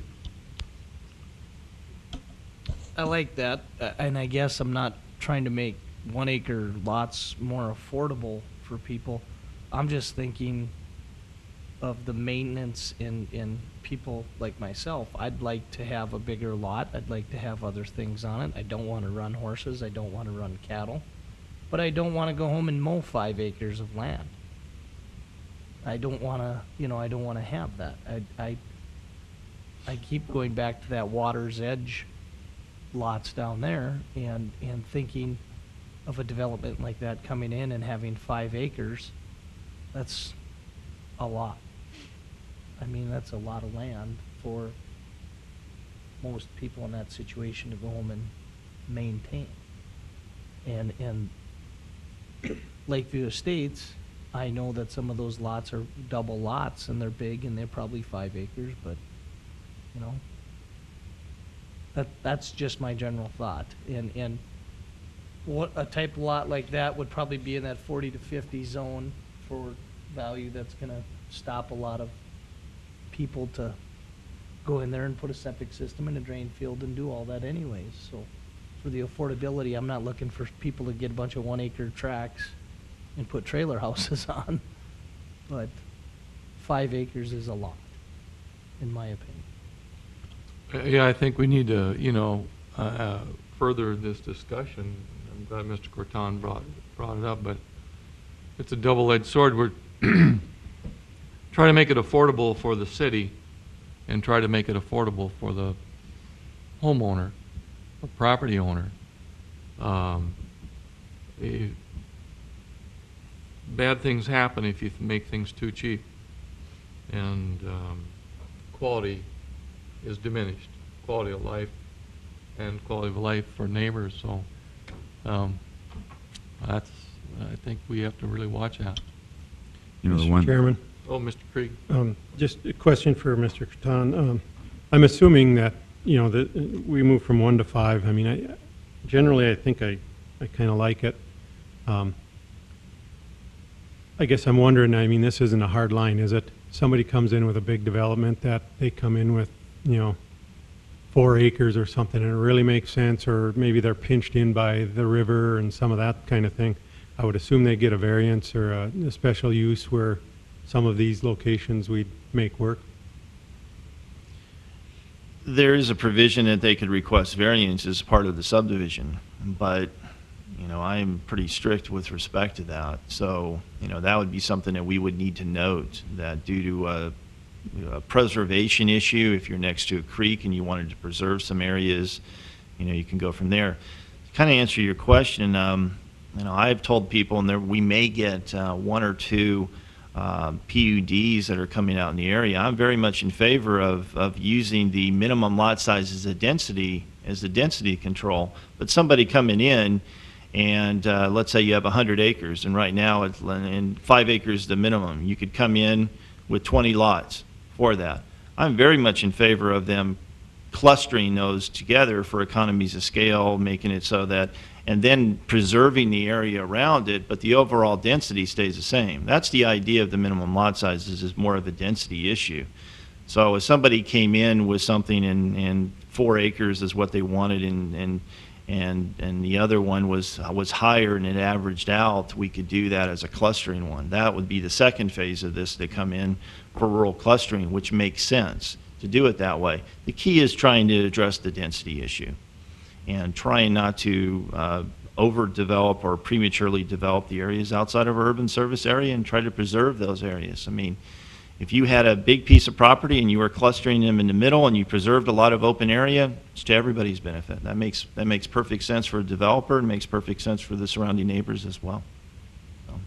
Just one more point, Mr. Chairman. I think the county made this change 9 months ago, something like that, I suppose. It became effective last December. Okay. 2012. And since then, there have been 2 or 3 rural residential subdivisions come in that were 5-acre lots. They haven't been big, they're not big ones, but, so it is working in the Have county. they reflected that, do you know, Mr. Jackson, with the clustering, have they allowed that, or have they just been like, I don't think they've, under 5 acres? I don't think they've been approached with a project like that that I'm aware of. So we've had a good discussion. I guess my question, if you're, I don't want to dictate that. I want this to be a discussion and ultimately the planning commission come up with a recommendation one way or the other. So I'm fine with tabling that, to having further discussion, or if you want to make a decision today, we can. This is like any of the other zoning amendments that we have proposed in the past. So here to seek your direction on which way you want to go. I've made known where I think we should go. The estate issue is a good and a fair compromise. I think that we would need to designate certain areas that would be more conducive for lower lot sizes, and then the other ones could be representative of that. But I'll leave that up to you to give me direction today. My opinion is I'd like to see this continued, take comments at least for the next month. Ask the county what they feel their last 9 months have been, or 8 months have been good for them. And then if maybe we could get some real hands-on examples of where in our ETZ that this would probably be and best, fit. If this, how it would apply, and how would it affect the outlying areas and the areas that are now just right now residential, the city residential ones, and the outlying cities industrial. We could come back with some more information and continue the discussion if that's where the commission ultimately wants to go. Anybody have any thoughts on that? If that's okay, or Yeah, is that like okay with you, Mr. Cortani? Is that? I'm here to seek your direction. I have my ideas, but I will interject them, but I don't want the code to be Ed's code. So it needs to be a collaborative effort. So if you're against that, you're against it. That's fine. I can move on to other items with respect to that. I just think it's fair for us to bring up certain ones and get your direction and see which way you go. Well, I think it's fair to give everybody a chance to comment, and if you choose to bring this back next month or the month after with a final, then we should live with it. However you want to proceed with that. That's fine. I'll bring it back with some recommendations, and we can continue the discussion. Thank you. Then we can move on to number 12. You're into, The next item is, if you recall, several months ago we had a property owner from Jacobson Music come in and petition the commission. I'd met with him prior, and he had discussed his concerns with respect to our zoning ordinance. He would like to have, as many businesses would like to have, some accessory dwelling units, or in essence, employee housing for 1 or 2 employees. And we had that discussion a couple months ago, and I said I'd come back with a recommended ordinance, and that's what we have today. The ordinance that I'm proposing is an accessory dwelling unit ordinance in commercial districts. It's specifically just for commercial districts, not for the industrial, and it's not to be used in residential. The process would be an administrative process. It wouldn't come through the Planning Commission.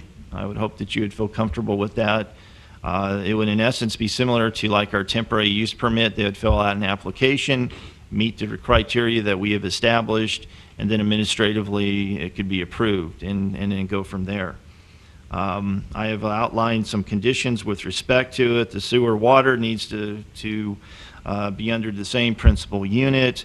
The structure itself would have to accommodate the conversion back to a commercial structure after it's no longer necessary. This would be an annual permit that each year they would have to come back and apply and pay the fee to continue on.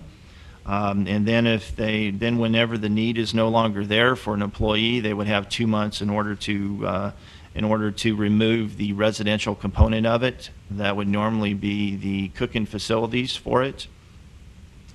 Let's see some other ones that require 2 additional parking spaces.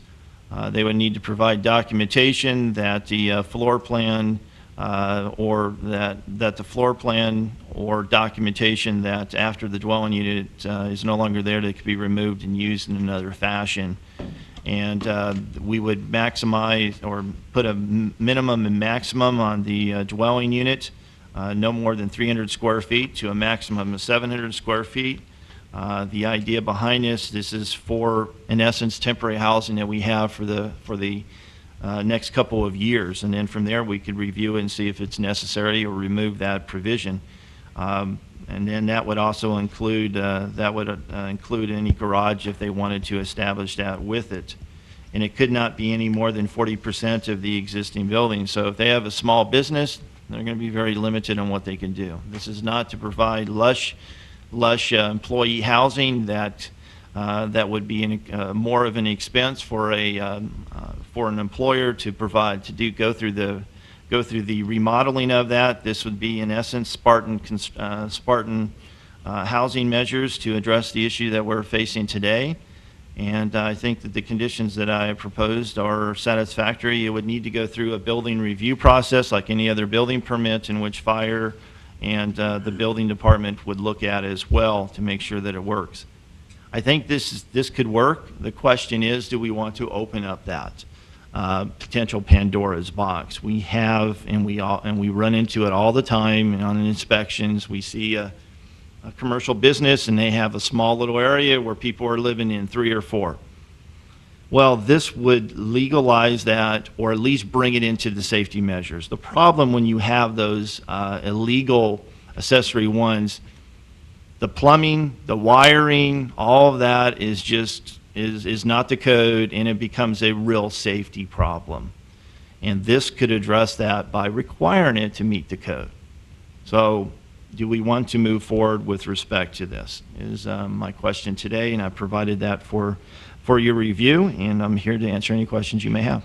This is written up to address one person per so many square feet. Is that in there?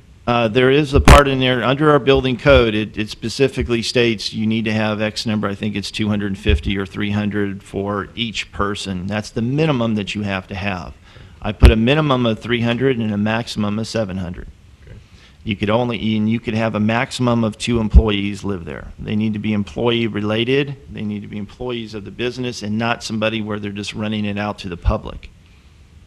That's where we run into problems, and that's what we do not want to do, and that's been the issue that we've been fighting for ever since the development has occurred. So I think this is a good ordinance. I plagiarized this from another jurisdiction I was familiar with and modified it accordingly. And other jurisdictions do this, and it can be done, and this could resolve the housing problem for some of our small business owners that come to my office frequently and are just trying to do the expansion. I just have 1 employee, I can't pay him enough, but I need to be able to expand, or I need to be able to retain that employee, and I can't do that.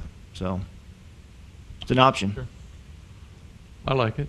Mr. Corton, I like it, and I think it's going on in a lot of areas already. And it'll bring them up to code and make them at least comply and make sure that, they have proper egress and wiring. And what do you do about businesses that, a lot of these businesses now, when they're putting in their conference rooms, break rooms, pretty much are putting in full kitchens.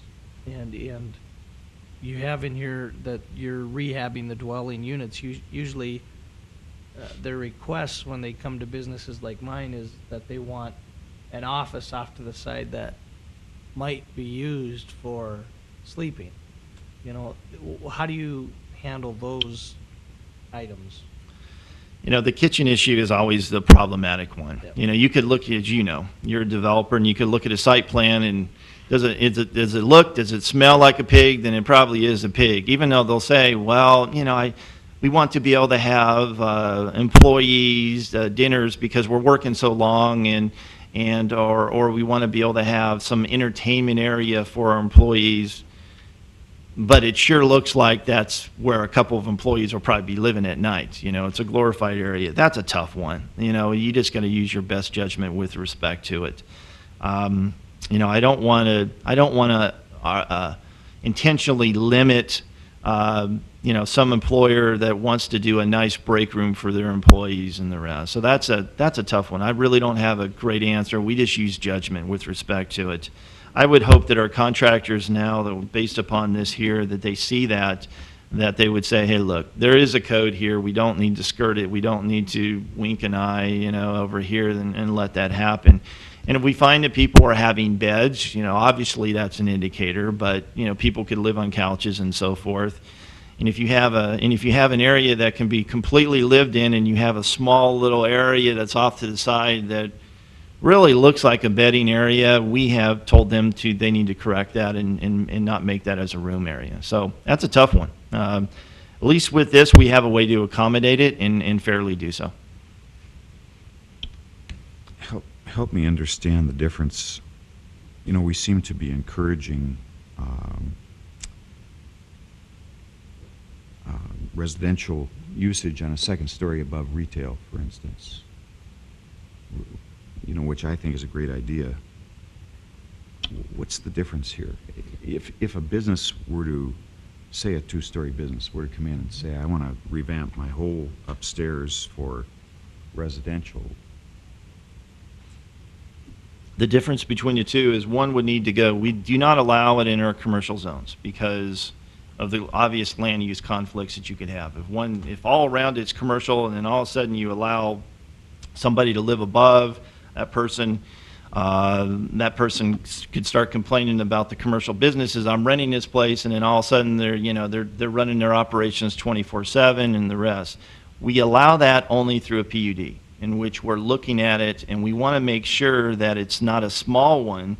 If the difference between the two, this is temporary, the other one's permanent, and the only way that we allow the other ones, and we do encourage that, would be through our PUD ordinance, and we require that to be a minimum of I believe 3 acres in order to do that. Last thing I want to do is have an established commercial area where they build the second story, and then you have permanent apartments there, and then the potential conflicts, the activity and the rest that are associated with it, and then everybody else is commercial, and then you have another one in the area. That doesn't make a lot of sense. I'll be dealing with a lot of issues, vandalism, concerns with safety, and so forth. This is a temporary one. This is just for the employees for a certain period of time. The other one is more permanent in nature, in which they can rent it out or even possibly sell it, and those could stay for decades. So I'm looking at this as a temporary measure to address our smaller businesses, and this is one that would be an annual basis that we would look at. And after a period of time, we could come back when the housing prices have dropped in 3 to 5 years, and come back and remove this at that time, and say that this is no longer necessary. This was a temporary measure. They knew that when they went forward with respect to that, and now they need to go back to the traditional one. So the other one is a PUD in which we factor in the entire area. So I don't know if that answers your question completely, Mr. Jackson. Mr. Catana, I'm trying to get this concept of the maximum 700 square feet and I'm just trying to imagine if somebody remodels their upstairs and they don't want to, they put in the bathroom and everything else, but they have a big storage unit or room that they don't want to really dice up, and that's considered the bedroom per se, and all of a sudden it exceeds. Is there a need for a maximum? I'm trying to. Absolutely. If you don't have a maximum, then the natural tendency could be, well, what about that other third one? What about that fourth one? You know, to help alleviate the concern. 700 square feet. If somebody has a big open area and this is not for everybody. And if they're unwilling to meet these standards for it, and the idea behind this is temporary, that a year from now they may not need it, so it's an investment issue on their behalf, but it's not a permanent one. So if they're unreceptive to limiting the area and putting up walls and so forth at 700 square feet, then this is not for them.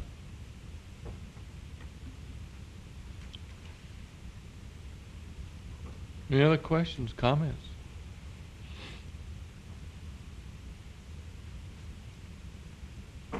Mr. Coley, I have a question. On this particular issue, would it be advisable to take public comment? Well, Mr. President, at this point, it's just on there for your information. There is not an ordinance before you to adopt at this point. I think Mr. Corton is looking for direction from the commission.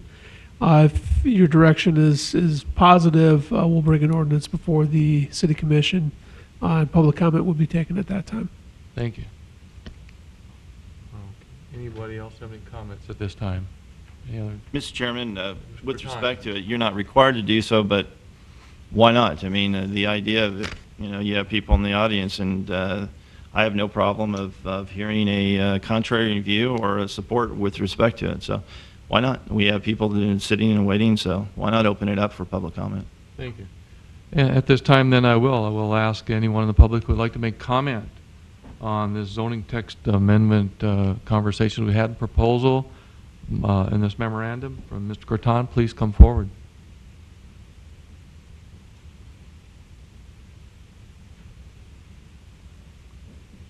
Gail Jacobson, Jacobson Music. I just want to thank you for your work and stuff on this. I think those requirements that you're bringing are adequate for what we're doing, and I think they would work. Thank you, Mr. Jacobson. Is there anyone else who would like to make comment on this? Please feel free to come to the podium. Thank you very much. I would like to see us even have a motion here to recommend Mr. Corton to follow through with this, or a consensus that we give him that direction. I've advertised it. I have it in format for it. The only thing that needs to be done is a specific notation of where the part of the code is. So if you want to make a motion and provide a recommendation, I could work with the city attorney in cleaning it up before it goes to the city commission, and then ultimately the city commission could approve, modify, or deny that. So it's up to you today if you feel comfortable with moving forward with respect to it. Yeah, I do. I would like to ask for a motion. I guess I'll make the motion that Mr. Corton moves forward with his zoning text amendment and works with Mr. Colling on the precise language to put it forth to the city commission. I'll second. Second, any discussion? Being none, all those in favor signify by saying aye. Aye. Aye. Opposed? Thank you, Mr. Corton. Okay, the last item we have in our agenda, actually, we have another one with respect to zoning text amendments, and I'll try to be brief. I know we've been here for a while. I've been dealing with, and I'm sure Mr. Hanson could concur with that, dealing with the issue of commercial zoning districts that we have along the Villard corridor and the existing houses that are there, that years ago it was changed to commercial, and the lots are so small, and the lots in development pattern are residential, but it's commercial, and the property owners try to sell them or try to refinance to improve their property and can't get that because they don't comply to our code. And the specific area I'm referring to is along Villard Street, about a block north and south of it. You see a lot of residential properties, older residential houses there. And I would like to propose a residential corridor overlay district that would allow those existing, smaller, older residential houses to stay in a commercial zone. This would be an overlay. It's not a change in a code that crosses all the zoning districts. This is an overlay is just intended to be in a specific area, and I'd modify the nonconformity provision of our code or establish a new zoning district called the corridor overlay, the Villard residential corridor overlay, And this would allow those residents to be able to get refinancing so they could continually rehabilitate or improve their property or sell the property, sell those houses. I don't think that probably as a commission we are looking at those existing houses north and south of Villard, east, and I'm talking East Villard and West Villard, that the intention is to get rid of those houses. We need to keep those houses today, and many of those houses are very nice. It's just that they're stuck in a predicament in which our zoning code looks at them as an existing non-conforming use, and the lending institutions require a letter from us stating that if that house burned down, would they be able to rebuild? I cannot provide that letter because it's in a commercial district, which prohibits residential. So this would allow that specific area that those houses would be allowed to stay, and then that would allow them the ability to finance and sell their property and be able to get financing for that. So I'm proposing that. That would be my suggestion, and I'd like to get your comment with respect to it. I'd like to get some comments from Mr. Hanson as well. Yeah. Are we talking about the houses from like Kaiser Motors to the car wash in those areas? Yes, yes. When you get closer to Highway 22, it comes pretty much commercial. But when you look at the district, the blocks, you have maybe a commercial building, and then half the remaining block is still residential, and they're older houses, and they're just stuck in a predicament. And I don't, due to our housing shortage that we have today, I don't think the ever was intention of that area whenever it was rezoned years ago for those houses to go away. And so it makes sense to allow a specific area, this is the one in question, and to do it as an overlay ordinance instead of a zoning district, instead of modifying the zoning text to include all of the commercial areas. I wouldn't be in favor of that because there's certain areas that need that conversion. It makes sense. So this is specific to that zone. So I'd like to get your recommendation and hopefully direction to establish a Villard residential corridor overlay district to meet that purpose. I'd so move. Yeah. Okay, is there a second to that? I second it. Is there any further discussion? I think that's a very good idea. I will move forward with that. I will work with the city attorney. It should just be establishing a new zoning district and just some languages, so that shouldn't be too big to address. Now we're down to the last one. We've had a long meeting. Do you want to continue the discussion with respect to the apartment allocation, or do you want to continue that, and we can do that next month? Any recommendation, Mr. Chairman? Mr. Chairman, I think we need to move back to item number 1. Yep. Oh, yes, thank you. And I make a motion to table item number 1 till the next meeting. Well, let's find out. Is there a representative here from Combined Assets for item number 1? Matt Dondino?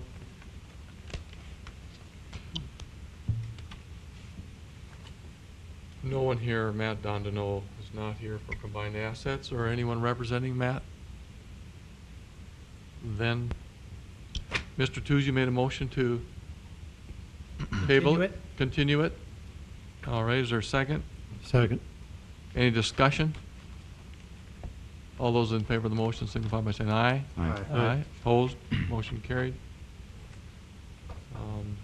Now, Mr. Cortana is wondering how long he's going to get to do the apartment allocation discussion? How much time are we talking? I can make it quick, or we can go into detail. Basically, just give me 5 minutes to present it, and then from there, I think you could probably think about it, and we can make a more formal decision, a policy issue. In your packet materials, I provided for you the total number of dwelling units that were allocated for apartments as part of our comprehensive plan. The totals that I showed at the very start, I have different subsets for March 2012, which is part of the comp plan, to the end of the year of 2012. And then for this year, I've projected apartments basically by the end of this year, or the allocation based upon current building permits that are submitted. I see that apartments will probably be somewhere around 63% give or take probably 10%, but at least a high figure of apartments compared to single family. That's kind of reverse of what it was last year. Single family is significantly lower than it was last year. And then I projected those totals ultimately to the 2035, which is the horizon as part of our comprehensive plan. And I have determined that based upon a population that we had figured in our comp plan at 42,000 and a average population of 2.3, and that's per the census, that you would get, that you would have to accommodate that at 18,260 dwelling units. At 30% that we've been trying to establish, that would allow 5,478 dwelling units. Compared to the total at the end of this year that I'm projecting, we would have to allocate potentially 2,793 apartment units over the next 20 years. That figure looked great. I provided a staff recommendation. Part of that figure, I think we should allocate at least 500 units for the downtown. We're looking at revitalizing it. We want to make sure that we're not going to double count or forget about the downtown. And that would establish, in essence, a remaining part of the city at 2,292 and 293. What I did not provide for you is the second sheet that I provided for you in the dais today. Those are estimated multifamily developments. These are entitlements that are either rezones, PUDs, or building permits in which they have already established. When you compare the allocation that is left over to the entitlements, we are at a negative 1,287 units. In essence, what I'm saying is that if all these were developed, and the vast majority of them you could see to the left of the development is E. That means an entitlement. It's either a PUD, a rezoning, or it's a building permit. Very few of the other ones are discussions. And discussion, what I mean by that is where they have met with me in detail, talked about their project, and haven't submitted their plans, but are reliant upon my decision. So I've included that in the total. When you look at that, we are far over what we are going, what that 30% will be indicating. And if you even went to 35%, this would surpass it. So my question to you today is, based upon these numbers, and I've provided them for you, these are remaining apartment units for all the developments around the city, and I've included West Ridge 1 and 2, Pinecrest, Clear Creek Timbers, Prairie Creek, Cook Meadow Hills, Country Oaks, Sundance Village, South Park, Rolling Hills PUD, Medora Meadows, and then an infill as part of our comp plan. 5 Diamonds that we talked about today, and then other R3 zoning districts that have not been brought forth. We are well over than our allocation we have in the comp plan. So my question to you today is, based upon these numbers, and I feel very solid about them, I think it's fair for us for you to give me the direction to tell future developers that at this point we're not in favor of additional apartments. We're well above what we have, and that's even putting in a cushion level. So you don't have to give me that. You could dwell upon the numbers, think about them, and we could talk about it next month. But at least I wanted to get the numbers to you. I will have this information as well for the developers as well. So if I'm either over exaggerating or short citing something, I would like to have more representative total. So I wanted to provide that to you because we have talked about this for well over a year. So I'm ready for any input that you may have. I can answer any questions with respect to it. But it sure appears to me the entitlements that we do have are far exceeding what we determine is a sufficient number for multifamily for a 20-year horizon. How are some of those entitlements going to fall away? Some we put time limits on if they haven't done anything. Or do you have a...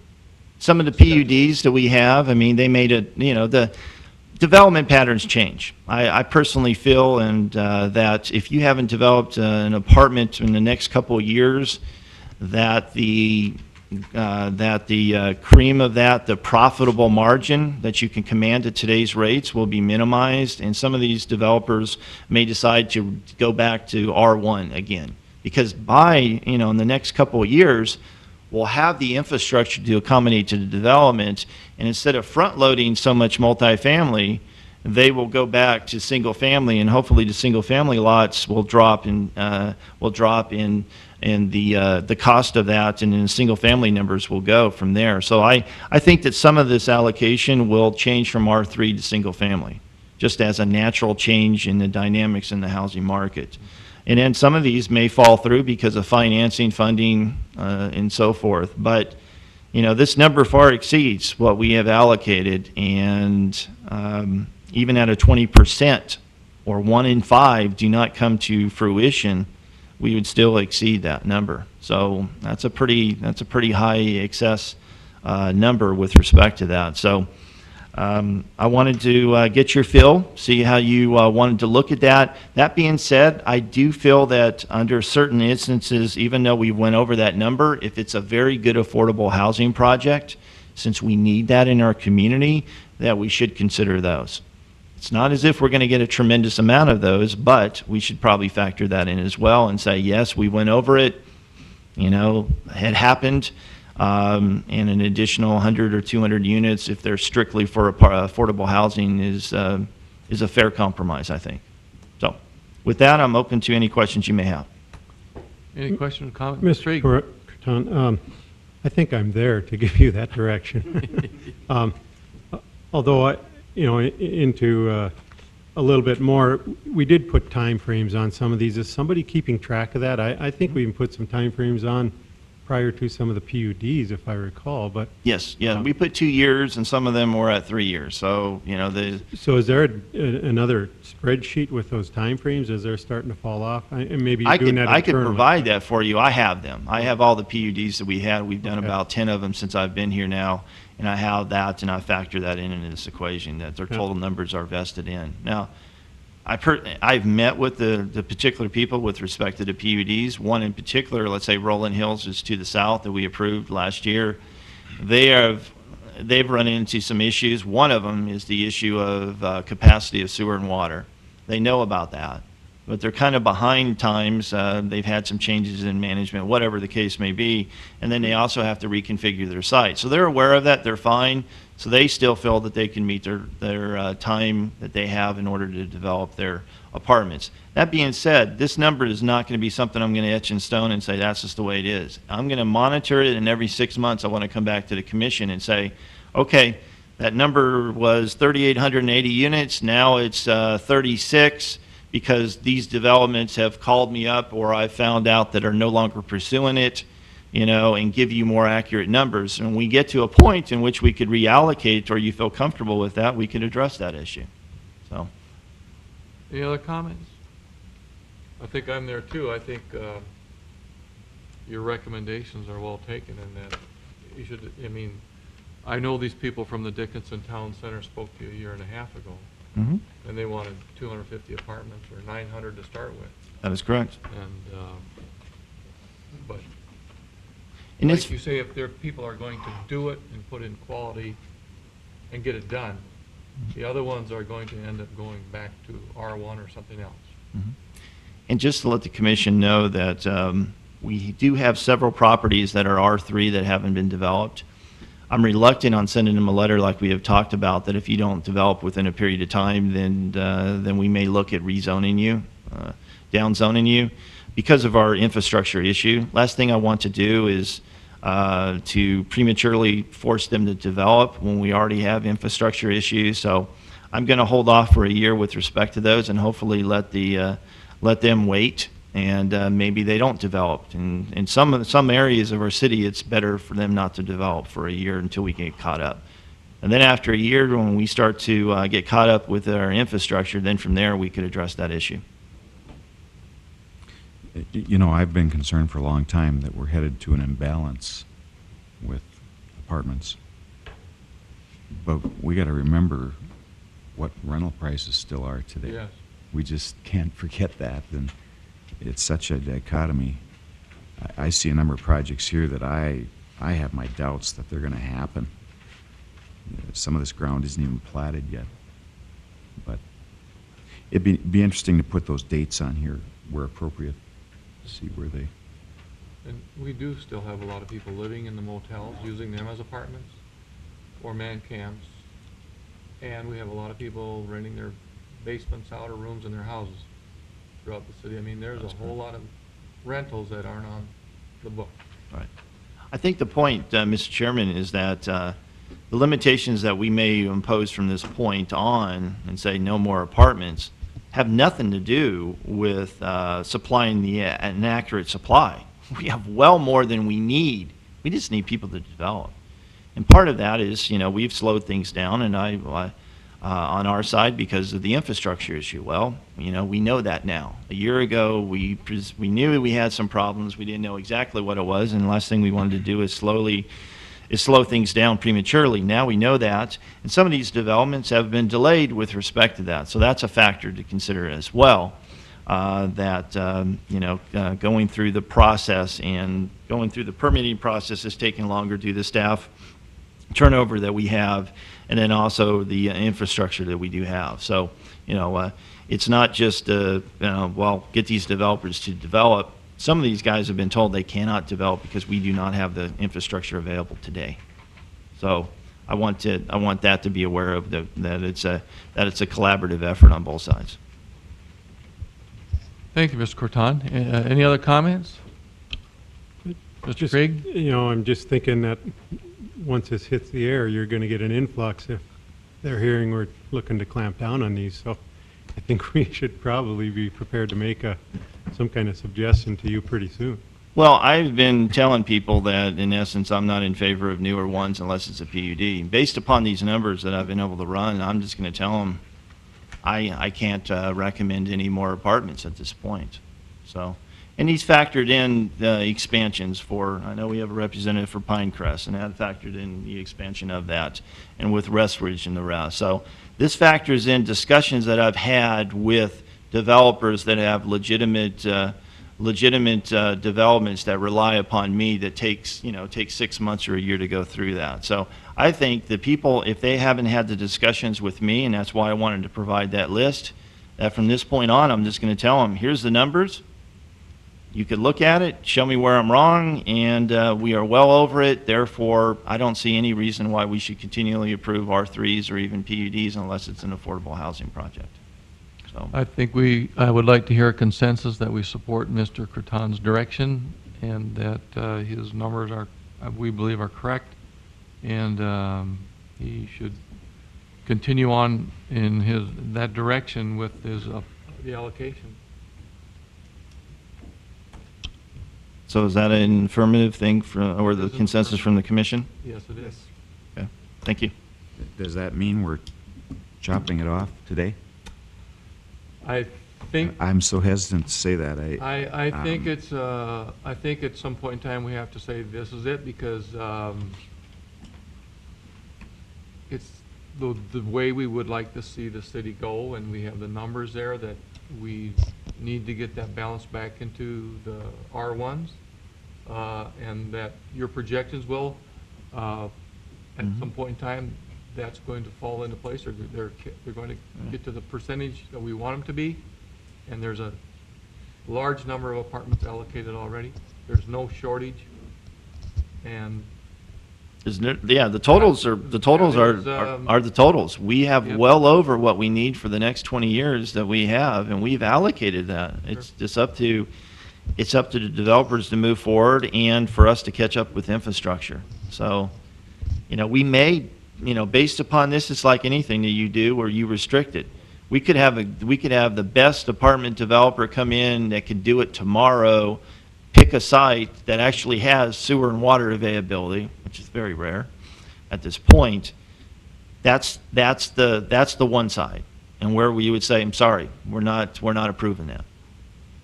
However, that's a possibility. However, the numbers are the numbers. We have tremendous allocation that's out there, and it just needs to be built. So if you want to hold off on that, that's fine, but I will let them know my personal preference with respect to it and say that an official policy decision hasn't been made from the Planning Commission. After I get your recommendation, I'm going to bring this also to the City Commission. I want to make sure that both commissions are in favor of what I will be saying. So after you come to some kind of consensus, I'll bring it to City Commission, provide them with the same data, and make sure they're on board as well. Mr. Krieg? So Gene, you'll get another shot at this? I think I heard review it in like 6 months, and, you know, I guess, like I said, I think I'm there, I am there, but maybe we need to bring it back in, say, 3 months, and just, you know, do we need to open it back up at that time? But I think we're probably due for a short delay here. Well, I think Ed's doing a lot of that day to day. I think he's really holding people back because of these numbers. I'd just like to see us have the flexibility for that project, and I can't think what it would be right now, but the one that really looks like it could move fast and get something built. That's all. That's the only thing I'd like to see the flexibility for. I think you have a consensus of the support of the zoning commission, and if you feel comfortable bringing it back anytime from now to 6 months and whatever, and want something different or the same, Okay. Leave it up to you. I will bring this up to the City Commission as well, so they're aware of that issue, and so that they feel comfortable with it, and go from there. I mean, I always provide recommendations and input with respect to developments, but it would be nice so that somebody doesn't spend a lot of time and go through that and say, okay, that's your decision. And I always tell them, that's my personal preference. That's my job to do that, to give you guidance. You could, even if we had a policy from the city and the planning commission that states we're not in favor of that, they could still apply, you know. But at least they're forewarned that the process is going to be difficult for approval, and they shouldn't spend a tremendous amount of time or money, and they better make sure they have a contingency clause on that land, not buy it outright. So, Thank you. okay, thank you. Any other comments? I'd entertain a motion to adjourn. So moved. Second? All in favor? Aye. Meeting adjourned.